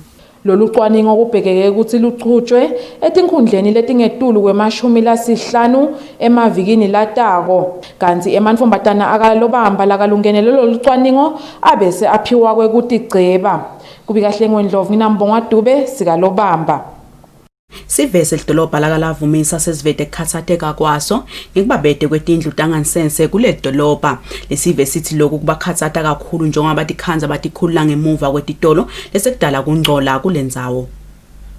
Ngalavumisa sive sesivete sikhalo sekubabede tindlu tangansense. Lesive sithi betikhona letindlu kule dolobha tasetiyagcwala. Wena sisilakalavumisa ayikho imthoyi kalavumisa. So kuneminyaka leminengi iye kwenteka la kalavumisa lana ngendaba ye-toilet. Ngisho nebantu labafikako lana betala kangwane la Eswatini baphuma la border. Abakhona ukuthi indlu yangansense ukuthi bangayitholaphi. Besike sasitwa ngumlungu lapha okay yabona. Nge-toilet yakhe bobhadala 2 rand manje soyivalile seyinzaba ye-staff kuphela. Bathi wagcwala usamele kulungiswa. Baye bahambe bayocela kulamakhala ngendasi noma ke bangena lapha emeneni bachame khona. Makafuna kuyikhulula uyangala sithile nge-library ngale kuhambeki nje endaba ama-toilet nangapha ke moya ngale kule security yamaphoyisa nakhona abadlodli sokabhoma yonke into ya upside down nje lavumisa nje indawo ebukeleke phansi according inhlanzeko. Umphathi dolobha kalavumisa amanzi Mthupha uthi umthoyi wagcwala ngaFebruary 2020. Mthupha uthi kukhumbuta ukuthi umthoyi wakhiwa kadzeni bantu edolobheni basebancane. Ngekwenyuka kwetinombolo awusakhona ukuthwala lo mthwalo noma sebawumunya njalo. Lokhu akusabasebenteli ngoba bede naleti moto noma ke nale moto yekumunya. Uthi nabayicasha kuyabadulela futhi ithatha isikhathi kufika ngoba itholakala embabane noma kamanzini. Mthupha uqhubekile wathi lidolobha selikhulumisana netinkampani letingabasita ngetebuchwephesha letitase tithatha lamandi akhona ekuphinza sebende ungenokugcwala masinyane noma ungagcwala kungaba ngemandi labangawasebenzisa ekuniseleni nalokunye. Uthi bayaxolisa ukuthi kwanyalo basenenkinga yemthoyi kanti ke bayethemba inkinga etosombululeka. Ngekusho kwemigomo yetentfutfuko yakamhlaba lekhonsako ligoli lesithupha likhuluma ngekuthi wonke umuntu wakhona ukuthola imandi lahlobile kanyeke nebomgcoka bekuhlandeka kanti ke litiko letempilo kulababukete temvelo nebetempilo lifuna kube selifike ezingeni lelisetulu kakhulu ngemandi kanti ke wonke umuntu kufanele angakusokoleli kuhlandeka ngeminyaka wa 2023. Etindzabeni kubika Thembelihle Magutshwa nginathemba Shabangu sikalavumisa. Umndeni wakamkhombe enzaweni yakahlathi Eskom kaNduli usele ushacekile ngemva yokuthi lomunye walomndeni sicelo agwaze ngumnakabo Vusi Brian Mkhombe emahlandla lange-20 wade wafa. Ngikusho kwagogo Ana Mthembu longogo wabo bobabili lesigameko sendeke ngemsombuluko ebusuku. Anamthembu uthi akusiko kwekucala laba lababili balimatana njengoba phambilini bake balwa kwaze kwabita ukuthi munye aye kuyawuthungwa esibhedlela. Uthi uma balandzelela ukuthi babanga ini kuvakala ukuthi umufi Vusi Brian Mkhombe bekayaye abange umsindvo makabuya emsebentini. Lokho bekuthukuthelisa sicelo motsa longumnakabo lobese soyamgwaza. Kusebusuku umndeni nami ngoba phela nami bangishayela bathi nangu sicelo ngakhuphuka ke ngabona ngakhanza ukuthi sebasukile vele la khaya sabathethe emaphoyisa sabamixe khona asamixele esibhedlela lo mufi nalona sambophile ke so le echanje. Umxhumanisi wesive nemaphoyisa aphindile Vilakati uthi nabo bangemaphoyisa sebawutfolile lo mbiko. Emajaha lamabili ekhaya libeka ngaboni ngeliso lelifana nako acabana kwathi kuleyo mzukuzuku ke lona lomncane loneminyaka lengu-23 wagcina alinyalelwa ngilolo mdzala loneminyaka lengu-37 wagcina ke ashile emhlabeni. Lo sikhuluma nje sovele ugcine khona emaphoyiseni lo loneminyaka lengu-23 utawuthi abhekane nemacala akhe enkantolo kusasa. Lobika-ke Ndzabeni Eswatini TV nguSifiso Nxumalo naSmuva Shongwe Eskom Kantuli eHlatikhulu. Inhlangano yabosomabhizinisi bemdzabo kuleli kanye nenhlangano lebuka ekuthengiselana kwemave yase-Afrika i-Africa e-Trade itolo ifundisa bosomabhizinisi labehlukene lapha eveni ngetindlela tebuchwephesha labangatisebentisa ukuchuba emabhizinisi abo ikakhulukazi lesikhathi lapho khona live lilwa nekwanza kwemkhuhlane i-COVID-19. Inhlangano yabosomabhizinisi bemdzabo i-Federation of the Swazi Business Community kanye nenhlangano lebuke kuthengiselana kwemave i-Africa e-Trade lomuhla ibambe umhlangano lapho khona abosomabhizinisi bebafundiswa ngetindlela abangatisebentisa kuthuthukisa emabhizinisi basasebentisa tindlela tekuthengiselana nalamanye emave ase-Africa ngekusebentisa tindlela tebuchwephesha. Lisekela lamengameli lenhlangano yabosomabhizinisi bemdzabo Hezekiel Mabuza uthi kusebenzisa tindlela tebuchwephesha kutawuletha intuthuko kubosomabhizinisi nekuthi nabo bakhone kutiphilisa kangcono. Good, some of the other businesses are not taking off past COVID-19 as we speak now. So lulakule i-trade utakhanda ukuthi soyawathola ama-opportunities lakhona longakhona ukuthi wa-trader emaveni ngoba kukhuluma ngawo onke lamava ase-Africa. So ngendeka ukuthi na uklikha kuleli vele lokhande ukuthi kukhona lokuvele lokukhanza ukuthi kuyi-product longakhona kuyetha. Umcondzisi wenhlangano lebuke kuthengiselana nalamanye emave Treasure Maphanga uchaze kabanti ngekuthi lolu hlelo litawusita njani waveta nekuthi bosomabhizinisi ikakhulu labancane batawukhona kusebenzisa letindlela leti kusaphethuke umkhuhlane i-COVID-19. Changing the mindset itawusita lokuthi uma ngusomabhizinisi ureviewe i-business plan yakho ngoba mhlawumbe itolo bothengisela bantfu lakangwane kuphela. Le platform itakusita ukuthi ukwente lokho kodwa itawuphindze futhi ivule emathuba. Kusebenzisa tindlela tebuchwephesha kutawusita ukuthi bosomabhizinisi bakhone kufinyelela kuwo onke emave bakhone kutfola ibhizinisi yekutiphilisa. Etindzabeni kubika Temala ngendlamini nginamuzi Mkhonda kumathapha. Umphathi wenhlangano yabosomabhizinisi kuleli business Eswatini nathi Dlamini ubonga uhulumende ngekusukumisa sikhwama lapho khona abosomabhizinisi labathike betokubhedwa kwemkhuhlane COVID-19 bangakhona kuboleka kuso lesingu-45 million emalangeni. Dlamini usilokhu kutawubasita abosomabhizinisi ukuthi bakhone ukuthuthukisa emabhizinisi abo. Mvunankulu Ambrose Dlamini nakethula inkulumo yakhe ngesimo semkhuhlane i-COVID-19 lapha eveni uvete ukuthi uhulumende usukumise sikhwama lapho khona bosomabhizinisi labancane labathika betokubhedvuka kwemkhuhlane i-COVID-19 bangaboleka khona. Umphathi wenhlangano yabosomabhizinisi Business Eswatini nathi Dlamini ukhuthata abosomabhizinisi labancane ukuthi balisebenzise leli thuba lekweboleka kulesikhwama lesingu-45 million emalangeni. Business Eswatini mhlawumbe asibonge lokwentiwe ngohulumende ngoba lokukhombisa lokuthi tinhlitiyo tabo tikuphi nasekuta bosomabhizinisi.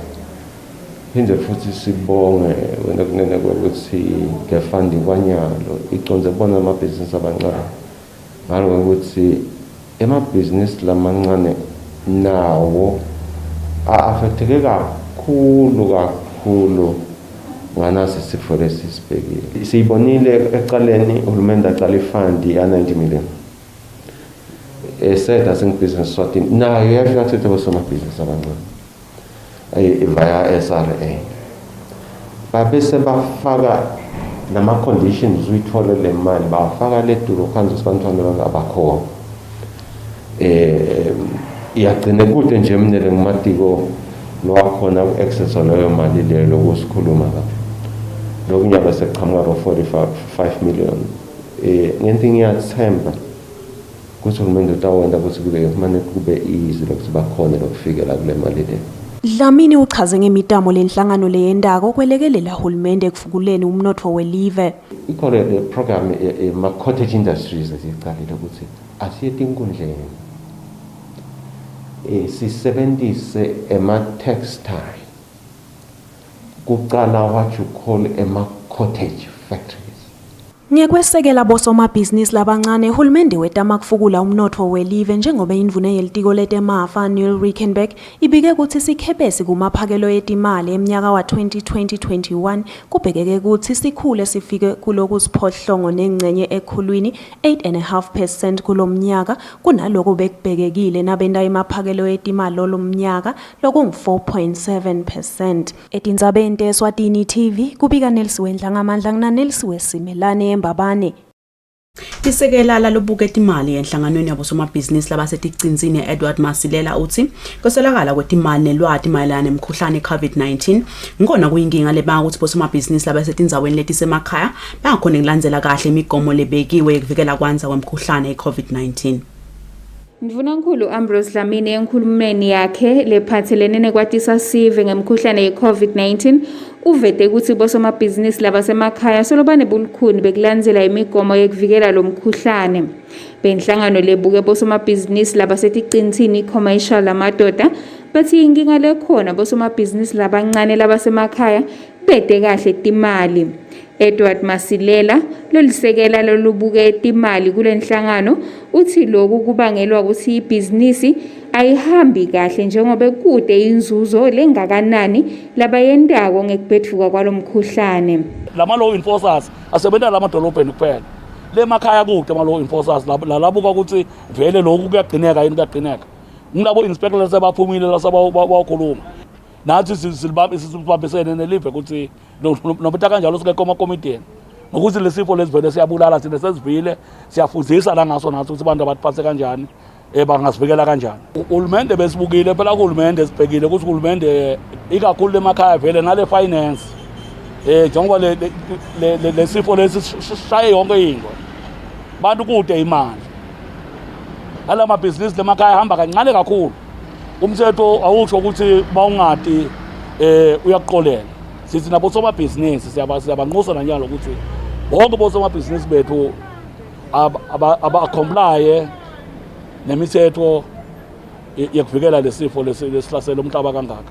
Litiko letemabhizinisi nekuthengiselana ngekubambisana netinhlangothi letfaka ekhathi libandla leliphungate ihlakalo emaphoyisa nebaphathi betifundza lihlole emabhizinisi langu-1300 leso lokhu ngileminye yemetamo yeqinisekisa ukuthi sive siphephile kulo mkhuhlane. Etindzabeni kubika Sondomlangeni Nanelsiwe Simelane eMbabane. Inkampani iSwaziland Oil Mill Industry kanye nenkampani iSouthern Trading inikele ngekudla lokungabita ngetulu kwa 70,000 emalangeni lokutawumikiswa etinkundleni takuleli. Inkampani iSwaziland Oil Mill Industry kanye nenkampani iSouthern Trading lomuhla inikelele emalunga eParlamente ngekudla lokutawumikiswa kubamhle beswele etinkundleni.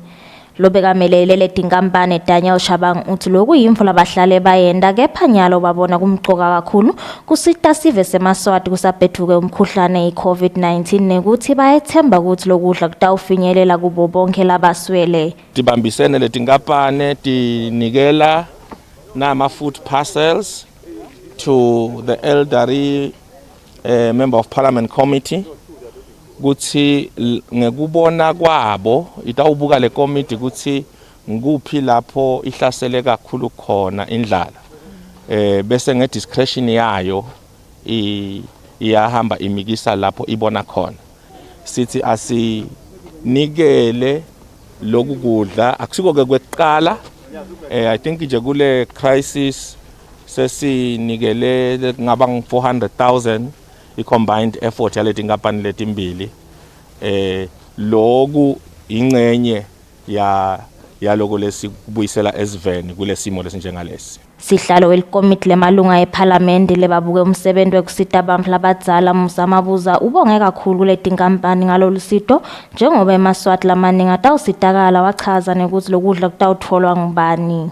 This food lokulamba kwami kutawuhamba kuye tindzaweni letehlukene from different constituencies la Kangwane. Sitawucala nje sihlale phasi si executive sibuke ukuthi ngitiphi tindzawo khanza khona ukuthi tinana ama challenges la khona. Then collectively as members of parliament sitawuhamba siye tindzaweni siyokudistributa khona. Lokunye ke nokubonga inkosi Mswati wesithathu ukuthi isilethele bosoma business labafana njengabo Sombe because ngibo labo businesses batsingako vele Kangwane. Lesitawukhanza sibakhona kusibambiza nje kunesimo lesinje. So siyacela ke nasisivende naletinye tinkampani ukuthi tiphonse nathi sisivivaneni. Sekayenga ku 347,000 emaswati lasitakele ngekudla elihlelweni lwahulumende lokubambisa emaswati laswele kudla kulesikhathi kubhedvuke umkhuhlane i-COVID-19. Etindzabeni kubika temalangeni Dlamini nginamuzi Mkhonda kumathapha. Sesitawulala behle buthongo sive sasefosini endzaweni yasemachobeni kulandzela ukuthi libandla lelibuke kufaka emanti emakhaya kanye nelibandla leliphungate ehlakalo lisukumise umsebenzi wekulungisa injini yemanti kulendzawo. Uthi kulandzela kubhedvuka kwemkhuhlane i-COVID-19 lebita kutsi kuhlandeka kuhanjiswe embili kuze lo mkhuhlane utogwemeka. Hulumende utfumelela ibandla kutsi ligijime ngalamakhulu emagonso etindzabeni tekufaka emanti lahlobile emimangweni. Mamba uthi baneluhlelo labasebenzisana khona nebaka rural water lekhona balungisa tingwedle temanti talo lonke luhlobo emimangweni. Uthi sive sasefosini siyingcenye yemimango leseyitfola lolusito. Lapho we assist rural water with the help lasinike yona nathi hulumende ngokuthi si provide the essentials naletinto tekusebenta kude bakhone kuyilungisa leyo borehole. Hulumende ube sokuthatha ukwenta inzima yakhe lokuthi alungiswe nalawo mabhohole lango atotholakala emanti emakhaya abantu batokhona kugeza tandla ngensipho kulesikhathi se-COVID. Akhulumela abakashiselweni rural water Ntsethelelo Dlamini longumagesane uthi noko bete kahle emathulusi ekusebenta kanye netimoto letanele tekufika emimangweni leyeswele emanti kodwa bayachubeka nekutikhandla kuhlangabeta sive semaswati saseshiselweni ngekulungisa tindzawo lapho batfola emanti khona. Rural water sitela peshiselweni endzana yasefosini sitawulungisa iphambi yethu la yesive sefosini le ninginga yokuthi iyatripha inkinga lekhona ke itholakele nyalo lapha khona kusibeke masithenga bese kube Sihlalo wefosini water project Meshek Macu uthi ubonga hulumende libandla lekuphunga tehlakalo kanye nebaka rural water ngekusukumisa lo msebenzi wekulungisa le pump njengoba impilo imadima batikhanze sebaphoceleleka ukuthi badle emanti asemfuleni lapho khona kunathela tinkhomo. Lucwaningo lolwentiwa libhange lakamhlaba i-Eswatini Water Access Project ngeminyaka wa 2019 luveta ukuthi bama-56 ekhulwini bantfu eshiselweni labatfola emanti. Kanti ke ngemsombuluko Ndvunankhulu uvetile ukuthi hulumende sowulungise tingwedle letinge-26 wakha leti-11 emimangweni leyehlukene. Hulumende uphindze wavusetela tikimu temanti letisihlanu letitawuletsa emanti lahlobile emaswatini langetulu kwetinkhulungwane leti-14. Endzabeni teSwatini TV nguSifiso Nxumalo nginasimuva Shongwe efosini emachobeni. Umphathi wenhlangano yashukela kuleli yeSwatini Sugar Association Dr. Filimnesi uthi ikhulile imali abayendile kulomnyaka imali losetulu wa 2019-2020 nacatsaniswa neminyaka lophelile nanoma live libhekene nekwanza kwemkhuhlane i-COVID-19. Shukela wakuleli watiwa njengeligolide lweSwatini njengoba ungumkhicito lomkhulu liveleli uthengisa emaveni langaphandle. Umbiko wenhlangano yashukela iEswatini Sugar Association weminyaka wa 2018 wawuveta ukuthi ishukela bekenda sikhombisa nengcenye ekhulwini 7.1% emkhicitweni sewonke welive lothengiswa emaveni langaphandle kwakuleli. Umphathi walenhlangano Dr. Filimnesi uyachaza ukuthi basebente kanjani kulomnyaka imali wa 2019-2020. Ngingasho ngenjabulo lenkulu ukuthi noma simo besimadima kangaka ikakhulu inthengo yashukela bekungasiyo lephakeme kangako kodwa inhlangano yashukela isebentile. Mnisi uthi kunyuswa kwemthelo washukela kulabasebenzisa shukela emkhicitweni wabo even labo makhelwane eNingizimu Afrika akukabakhinyabede ekusebenzeni kwabo. Le sugar tax ke ibangele ukuthi ingcenye yalo shukela bekade athengwa la eSouth Africa bese sothengiswa ngaphandle. Liveke la kaNgwane nalo ngoba lingcenye yale South African Customs Union. Lona liyachubeka lithengise shukela walo kule South African Customs Union lekufaka live lase South Africa, eNamibia, Lesotho, Botswana nalo live lase Eswatini. Lokuthengisela nakwethu le Southern Customs Union lokho akunayo imincabekelwane ngoba kunesivumelwano lesithi asithengiselane kubede i-tax lekhona emkhathisini wethu. Siphinze simthengise ngoba ngenhlanhla lenhle simbonge uhulumende live la kaNgwane liphinze libe limember leCommerce. So kumave la kuCommerce lana lesikhebesi sashukela bayam-order simthengisele kulawo mave lawo. Lo mbiko walenhlangano weminyaka wa-2018 uphinze uchubeke uvete ukuthi bonge-22% 22% shukela lothengiswa ngaphandle kwakuleli emkhicitweni sewuwonke wetekulima. Mnisi wethembise ukuthi masinyane batawukwetfula umbiko logcwele wekusebenta kwalenhlangano kulomnyaka. Etindzabeni Eswatini TV kubika Nelson Wendlangamandla nginamuzi Mkhonda eMbabane.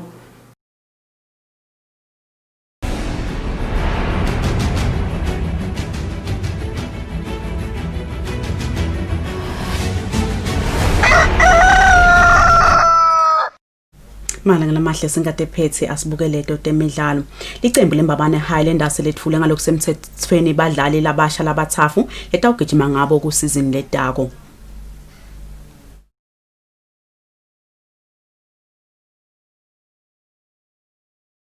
Licembu leMbabane Highlanders lethule tingwazi letinzathu letawugijima ngato ku season letako. Labadlali bafa ikhatsi swakhile shongo leminyaka le-16 libekagijima ecenjini leManchester United esipiki. Lomunye ngisipho sethu Mlosi leminyaka le-21 kanti-ke bekagijima kumoneni Pirates. Wesithathu ngisibongosi Dlamini libekagijima ecenjini leMbabane Swallows leminyaka le-21. Ngokusho kwemphathi wayo iMbabane Highlanders Ali Khomongwe, lokhu kuhambisana ngcono nemgomo waleli qembu wekwakha kabusha. We are very happy to sign these new players. We need to change our approach by using the young players. We will have few experienced players so that these young ones, they must take that experience from the senior players and to give us the football that we want. We are the people who don't want to talk too much and praising ourselves. Go into the media and say that we have 1, 2, 3. I think today you are seeing that at the clubhouse. And I think that if you can go around Swaziland, you won't get the clubhouse like this one. That is a fact. Labadlali nanabo balitholile lithuba baveta ukuthi bajabule kakhulu ngokuthi babe badlali beMbabane Highlanders kanti-ke bathembise elikhulwini kubalandzeli baleli qembu. Ngijabulise kakhulu because vele bekuyiphupho lami ngiyodlala first. So ngiphushela high vele ukuthi ngidlala first team yayo. Ngiyaphi kakhulu. Ngicabanga ukuthi ngithulele tutawujabula. I'm very much delighted for the opportunity. Ingole bengisola ngiyifisile vele sidlalela one of the big teams la kaNgwane. It's really a great pleasure and I really appreciate the opportunity. Kanti-ke njengoba sekungetekela abanye abadlali ngiMbabane Highlanders kukhona-ke nalabanye abadlali sebalishiyile leli qembu. We released Phumlani Ngwenya. We released Bola Uneva. Mthobisi Mazibuko. Moses Jimo. Jimo Moses. Etindzabeni Eswatini TV ngilingithin kuyo na Fabrice Msonera sezulwini. Manda nginamahle tinkangaleto tindzaba tefute lwimi lethu lesiswati lebe siniphathele tona lebe tesibili-ke kulo suku lalomuhla esikhathi samanje savele siyekhona etitona nasibuya umlingani uya naye vusi lokuthwako lokuchamuka etiko letempilo Kusile. Good morning.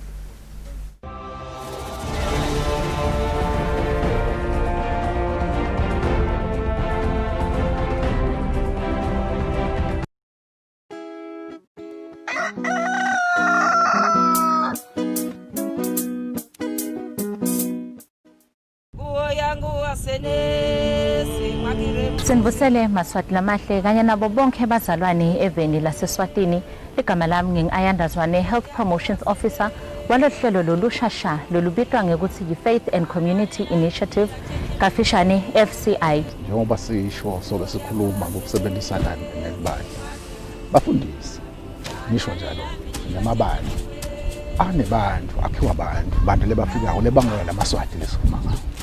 And kuyindlela kuba ngiyona leyo platform lenye lekubonakala ukuthi singayisebenzisa kwabonakala even then singayisebenzisa ukuthi sikhone ukuthi sifike kubo bonke abantu. Ikakhulu lubuke ukuthi bantu basitakale kwekuqala endzabeni yokuthi kwanze umsebenzi wokuvikela igciwane le-HIV la Kangwane. But labantu bebati disclose bona batisho bona sibanjani baphathekile bathantazelwe labo bantu labo nabativa bangcono bebasithatha hayi ngitiva sengiphilile mina asizange ngisho kanye ndakunika nje good example sibatshela sabayekela amaphilisi. Namhla ke ngibheka ukuthi ukuthatha indvodza into ukuthatha babe ukuthi asade isimo sakhe sengadi kumcoka ukuthi usade isimo sengadi kuze utokhombisa luthando lonalo emndenini wakho utokhombisa luthando lonalo nasemphakathini.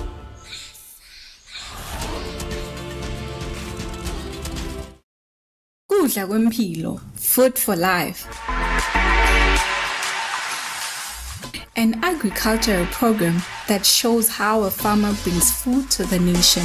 Agribusiness, small farm business ranging from animal keeping, soil testing, planting and harvesting, livestock business, latest farming tools, and the success stories of local farmers that has succeeded in the farming business. Sinekudla kwayo letawuphindze kudle nasekufika isikhathi sebusika.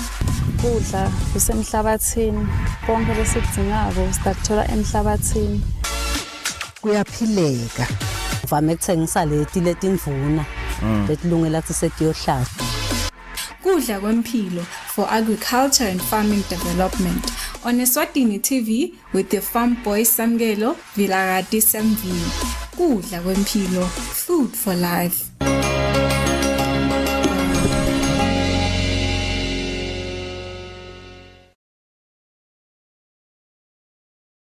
Maye umxoka akusilo liphutha ukuthi ulalele ifeminine touch, uvula ingcomvo yakho, uvule inhlitiyo yakho, ungadehluleli, uvele utitshele ukuthi wena namuhla uyakhiwa, namuhla indlela takho tiyacondziswa kuze utoba ngiloko uNkulunkulu lakudelela ukuthi ube ngeko umhlaba angakasekelwa. Phuma kuloko kushiwo abantu, forget about everything they're saying. Be you, do you. Always. As long as unako, as long as ujabulile, unako konke lokufunako wena, unelikhaya uvulala udlile uvuka udlile. Pelele buhle buke khathi ku. Not to say do not wear what you want to wear, but love yourself in the process.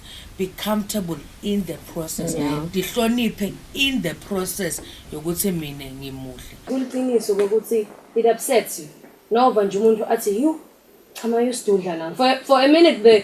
Over now, I was hey, yes, you now come on, don't but then for a minute, for a split second, yak figure la velo logo goes yo. Okay, no, I'm not what they are saying I am.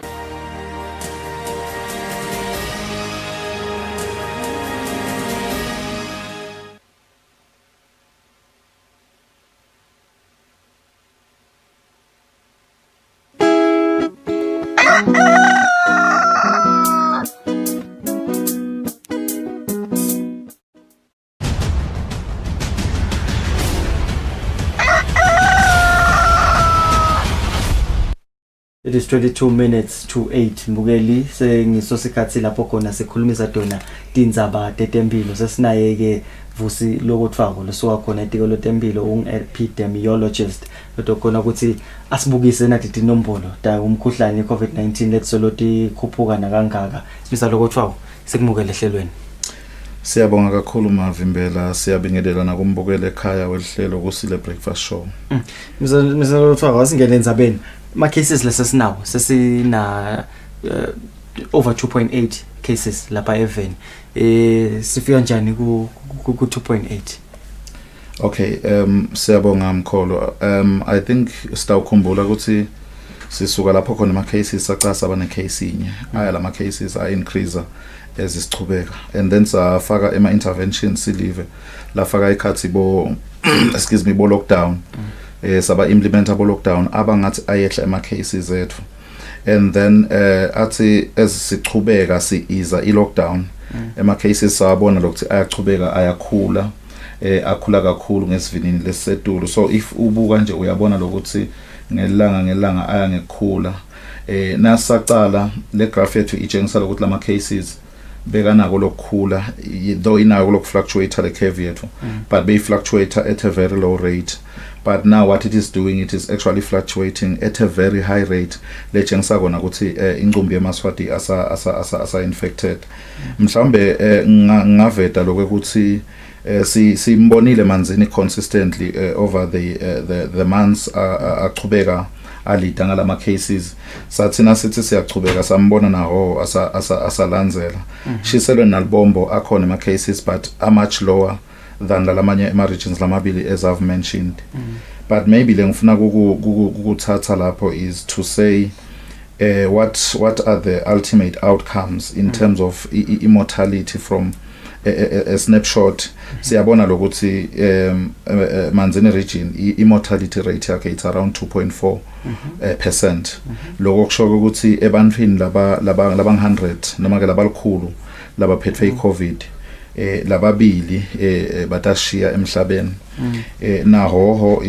is actually coming up in terms of those numbers bese nasesibuka overall siyabona lokuthi 1.7 lokusho ukuthi vele i-case fatality rate yethu overall is sitting at 1.7 which now interpreter isho ukuthi at any given point in time in Eswatini when 100 people are infected with COVID 2 will actually die. Yes. Okay.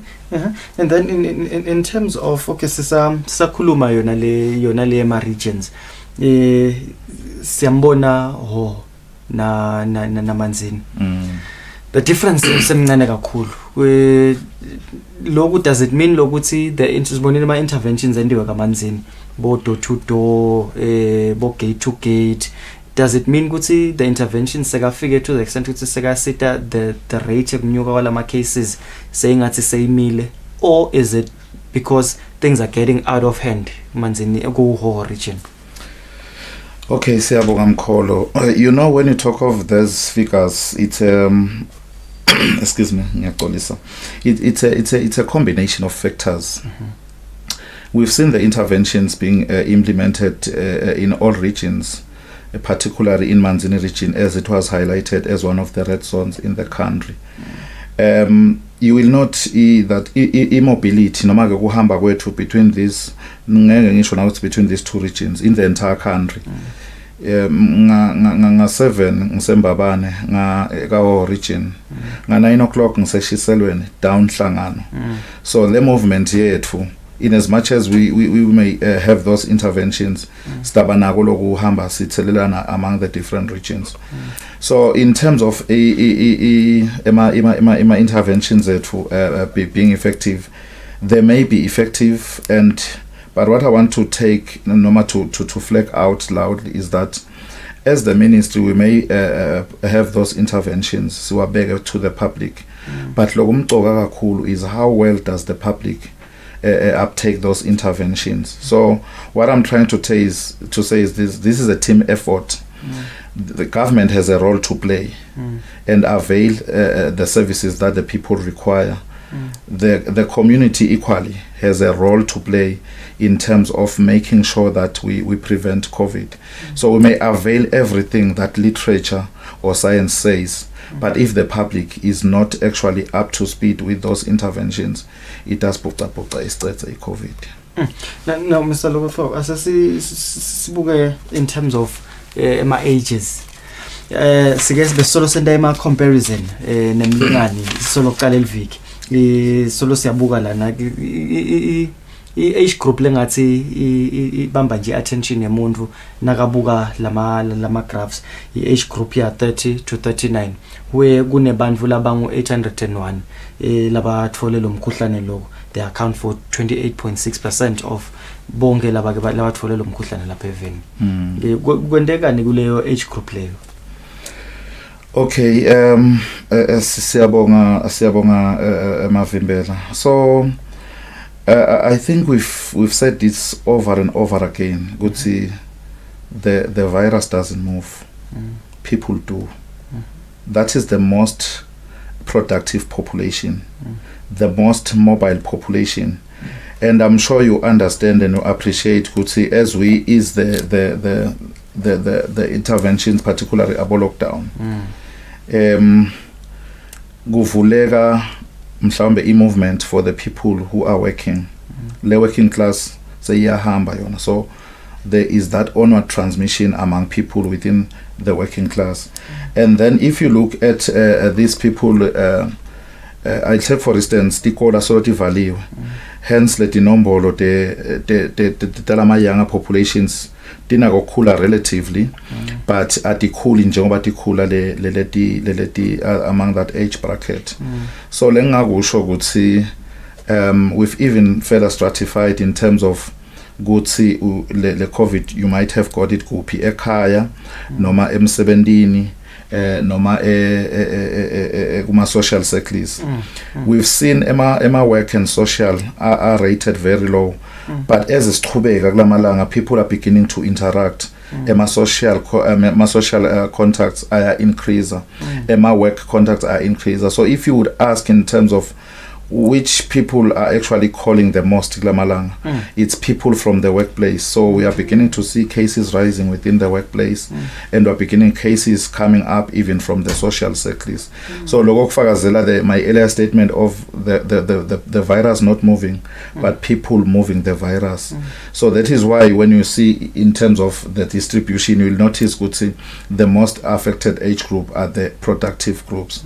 But what I want to also note in passing is to say, generally, we might see that difference, but the curve actually still looks the same in terms of having that distribution, because we try to populate it on the 1st of July vis-a-vis and as in on the 1st of August. So we see that similarities in terms of consistency among the infected groups. Okay, and then in terms of gender, solo sinayo graph lana isitshengisa indaba gender. In terms of gender, we see more females.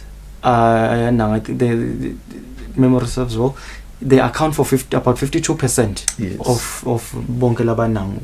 More females are getting lumkhuhlane. Yes. So I think what we are seeing more females actually getting infected.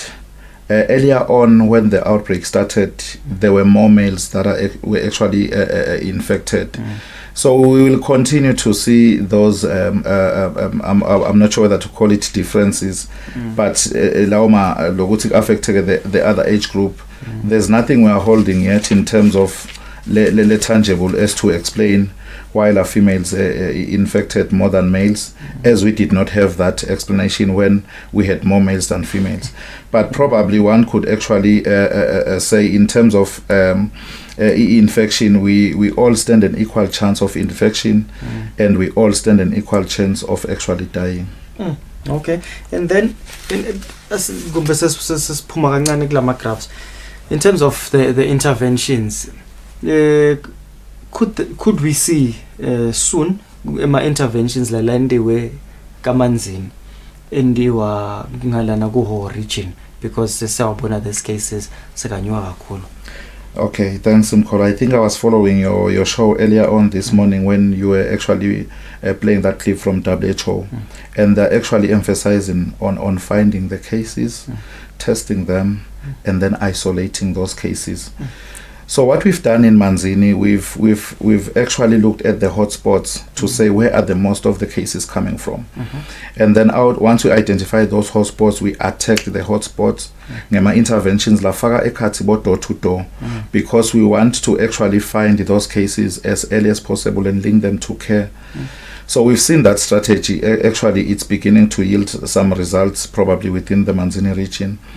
And as the ministry, we are also taking those interventions into the whole region. So what we did, we had some teams at Manzini.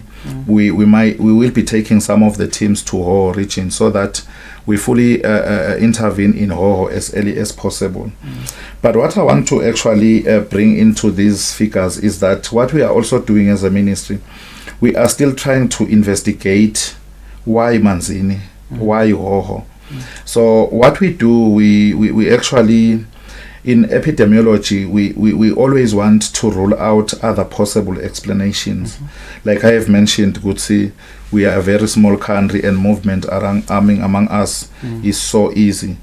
So we want to see whether we misclassified some people, sabafaka kuti baga Hoho, kan baga Manzini noma baseshiselweni, because utawukhanza ukuthi while we capture our data, mhlawumbe labanye babe misplaced. I'm not saying people are misplaced, but it's a verification process, and even Manzini and everything.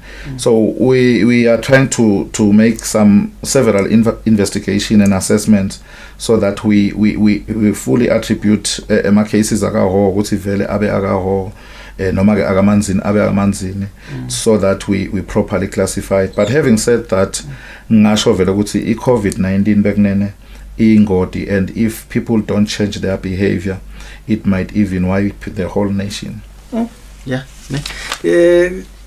Asisibuye sisikhulume now that you have touched on issue ukuthi if singachange the way lesenda khona lemkhuhlane wagcina usibulala. Now asikhulume nge-49 people sebashile emhlabeni.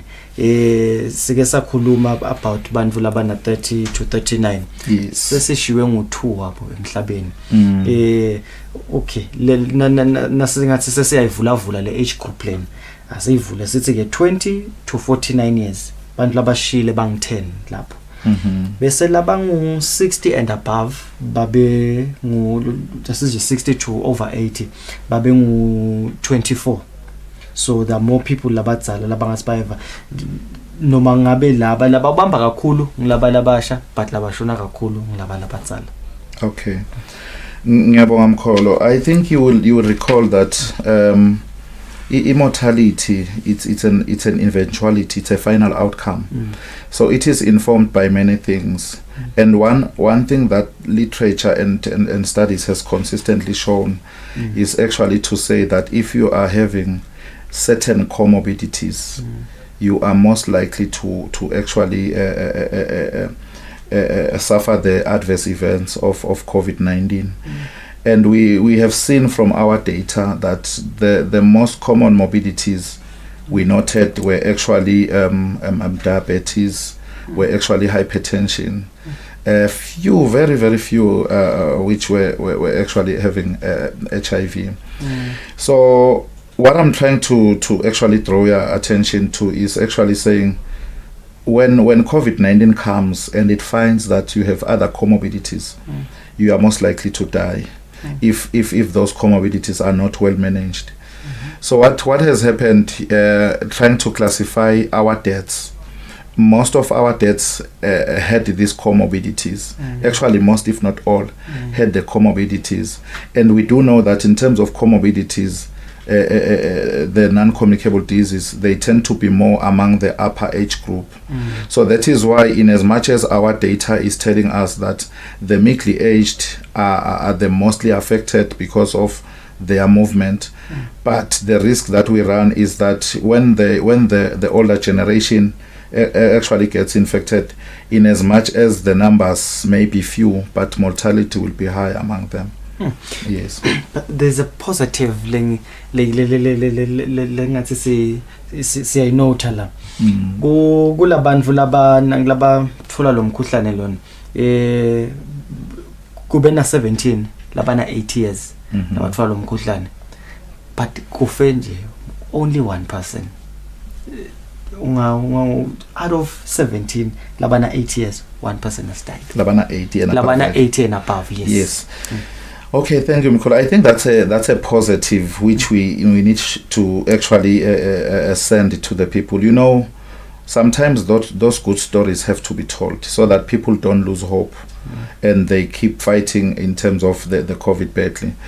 So what we are saying is that as you are older, you are most likely to have comorbidities. Most likely it's a quantifying term. It is not actually saying everyone who is old will have comorbidities. There are some old people who do not have comorbidities. And we know age itself as a factor. It doesn't mean that because you are old you will die. So it is a positive in that if people are actually taking good care of their health despite the age, you can actually still beat COVID-19. You can get COVID-19, be hospitalized or be on care, and actually survive COVID-19. So I think that positive is actually very important in terms of sending that positive message to the nation. Then in terms of contact tracing, WHO uvetile excuse me before uveta indzaba yokuthi funa nje sisibile to the basic. We should trace, isolate, we should treat. It's testing, tracing, and isolation. Yes. Then in terms of contact tracing, this is one of the important things that they emphasize on with WHO. Sihamba njani siltiko? Well, in terms of contact tracing, I must say that we have actually improved greatly from when COVID-19 started. You know, when COVID-19 started, there was no much guidance in terms of how we're going to be doing contact tracing. But then WHO came at a later stage and provided countries with the tools, necessary tools to do contact tracing. So if you can see at our graph that we have now contact traced about 6,400 contacts, which is a very low compared to what we have actually contact traced. So as we started, our systems were not well developed in terms of capturing everything, but now it's actually improving. So you will see that most contact tracing has happened within the Manzini region for obvious reason, because there were many cases within the Manzini regions, and now that cases are also increasing in the whole region, we expect to see more contact tracing. Contact tracing is very essential because we want to identify all the people associated with the confirmed case and manage them as early as possible, isolate them so that we interrupt the transmission. Once we do that, like WHO was saying, we are most likely to actually beat COVID-19. So one critical feature I'd like to, one thing I'd like to request from the public is actually saying, when we talk of contact tracing, we are entirely dependent on the confirmed case. To actually, the way we probe, we actually say, who are your household contacts? We have defined what a contact is, and then they give us. And then who are your work contacts? They give us. Who are your social contacts? They give us. So people tend to give the household contact, and then they give the work contact. But the social contacts, sometimes it's a hassle getting them, because some people think we might have been involved in a social event when the social event is actually not allowed. So you find that it comes out in small bits and pieces. So we want to request the public to actually assist us in that one, because we want to get all the contacts, so that we also test them, the contacts. And if they're equally infected, we also isolate them so that we cut the transmission chain.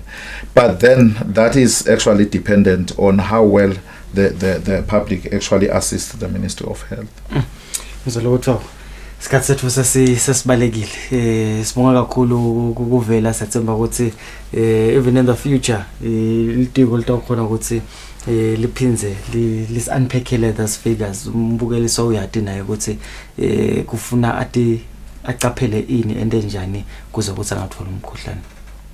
Siyabonga Mkholo. Maybe my closing remark would be, I would like to request the Eswatini to actually say we have seen them adhering to preventive measures, particularly within the urban settings.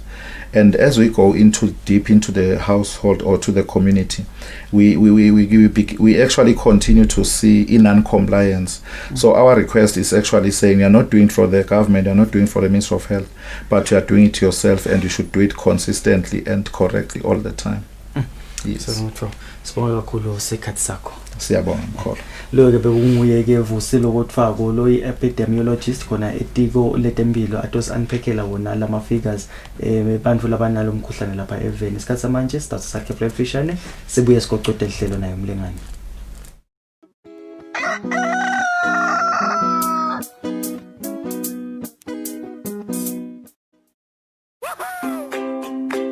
Your TV license quickly and easily with MTN Momo. Simply dial *007 *3# and select option 8 for TV license. Enter your national ID number as your reference and the amount you wish to pay. Then enter your PIN to confirm your payment. Once your payment has been made, you'll receive a confirmation SMS of your payment. If you're a first-time payer, you get another SMS for your TV license. So legalize your entertainment from the comfort of your home. Pay your TV license the easy and convenient way with MTN Momo. Everywhere you go, MTN.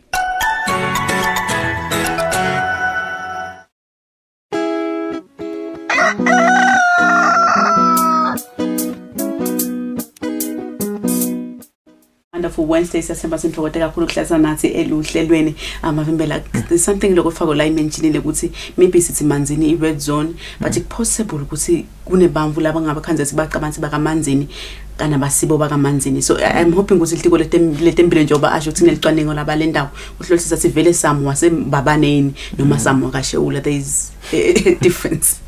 Samatsamo kaShewula. But yeah, siyathemba lokuthi kutawukhona lokuthi kuvete a more clearer picture, if I may use the word or phrase, kuthi vele the situation ekanjani manzini vele lama cases akanjena mbambayini or lama cases awela kulamanye ema regions. Tokhona lokuthi nalama interventions akhona ukuthi acondzane noma kutaswe ku relax kanti khona I region letsinga I assistance le ngetiwe. So lokuthiwa nje maybe there's not as serious as it looks. Mana kula mahlisimbe siphohlongo zevele ishayile simeka kakhulu hlasa nathi ehlelweni lomuhla nisale kahle.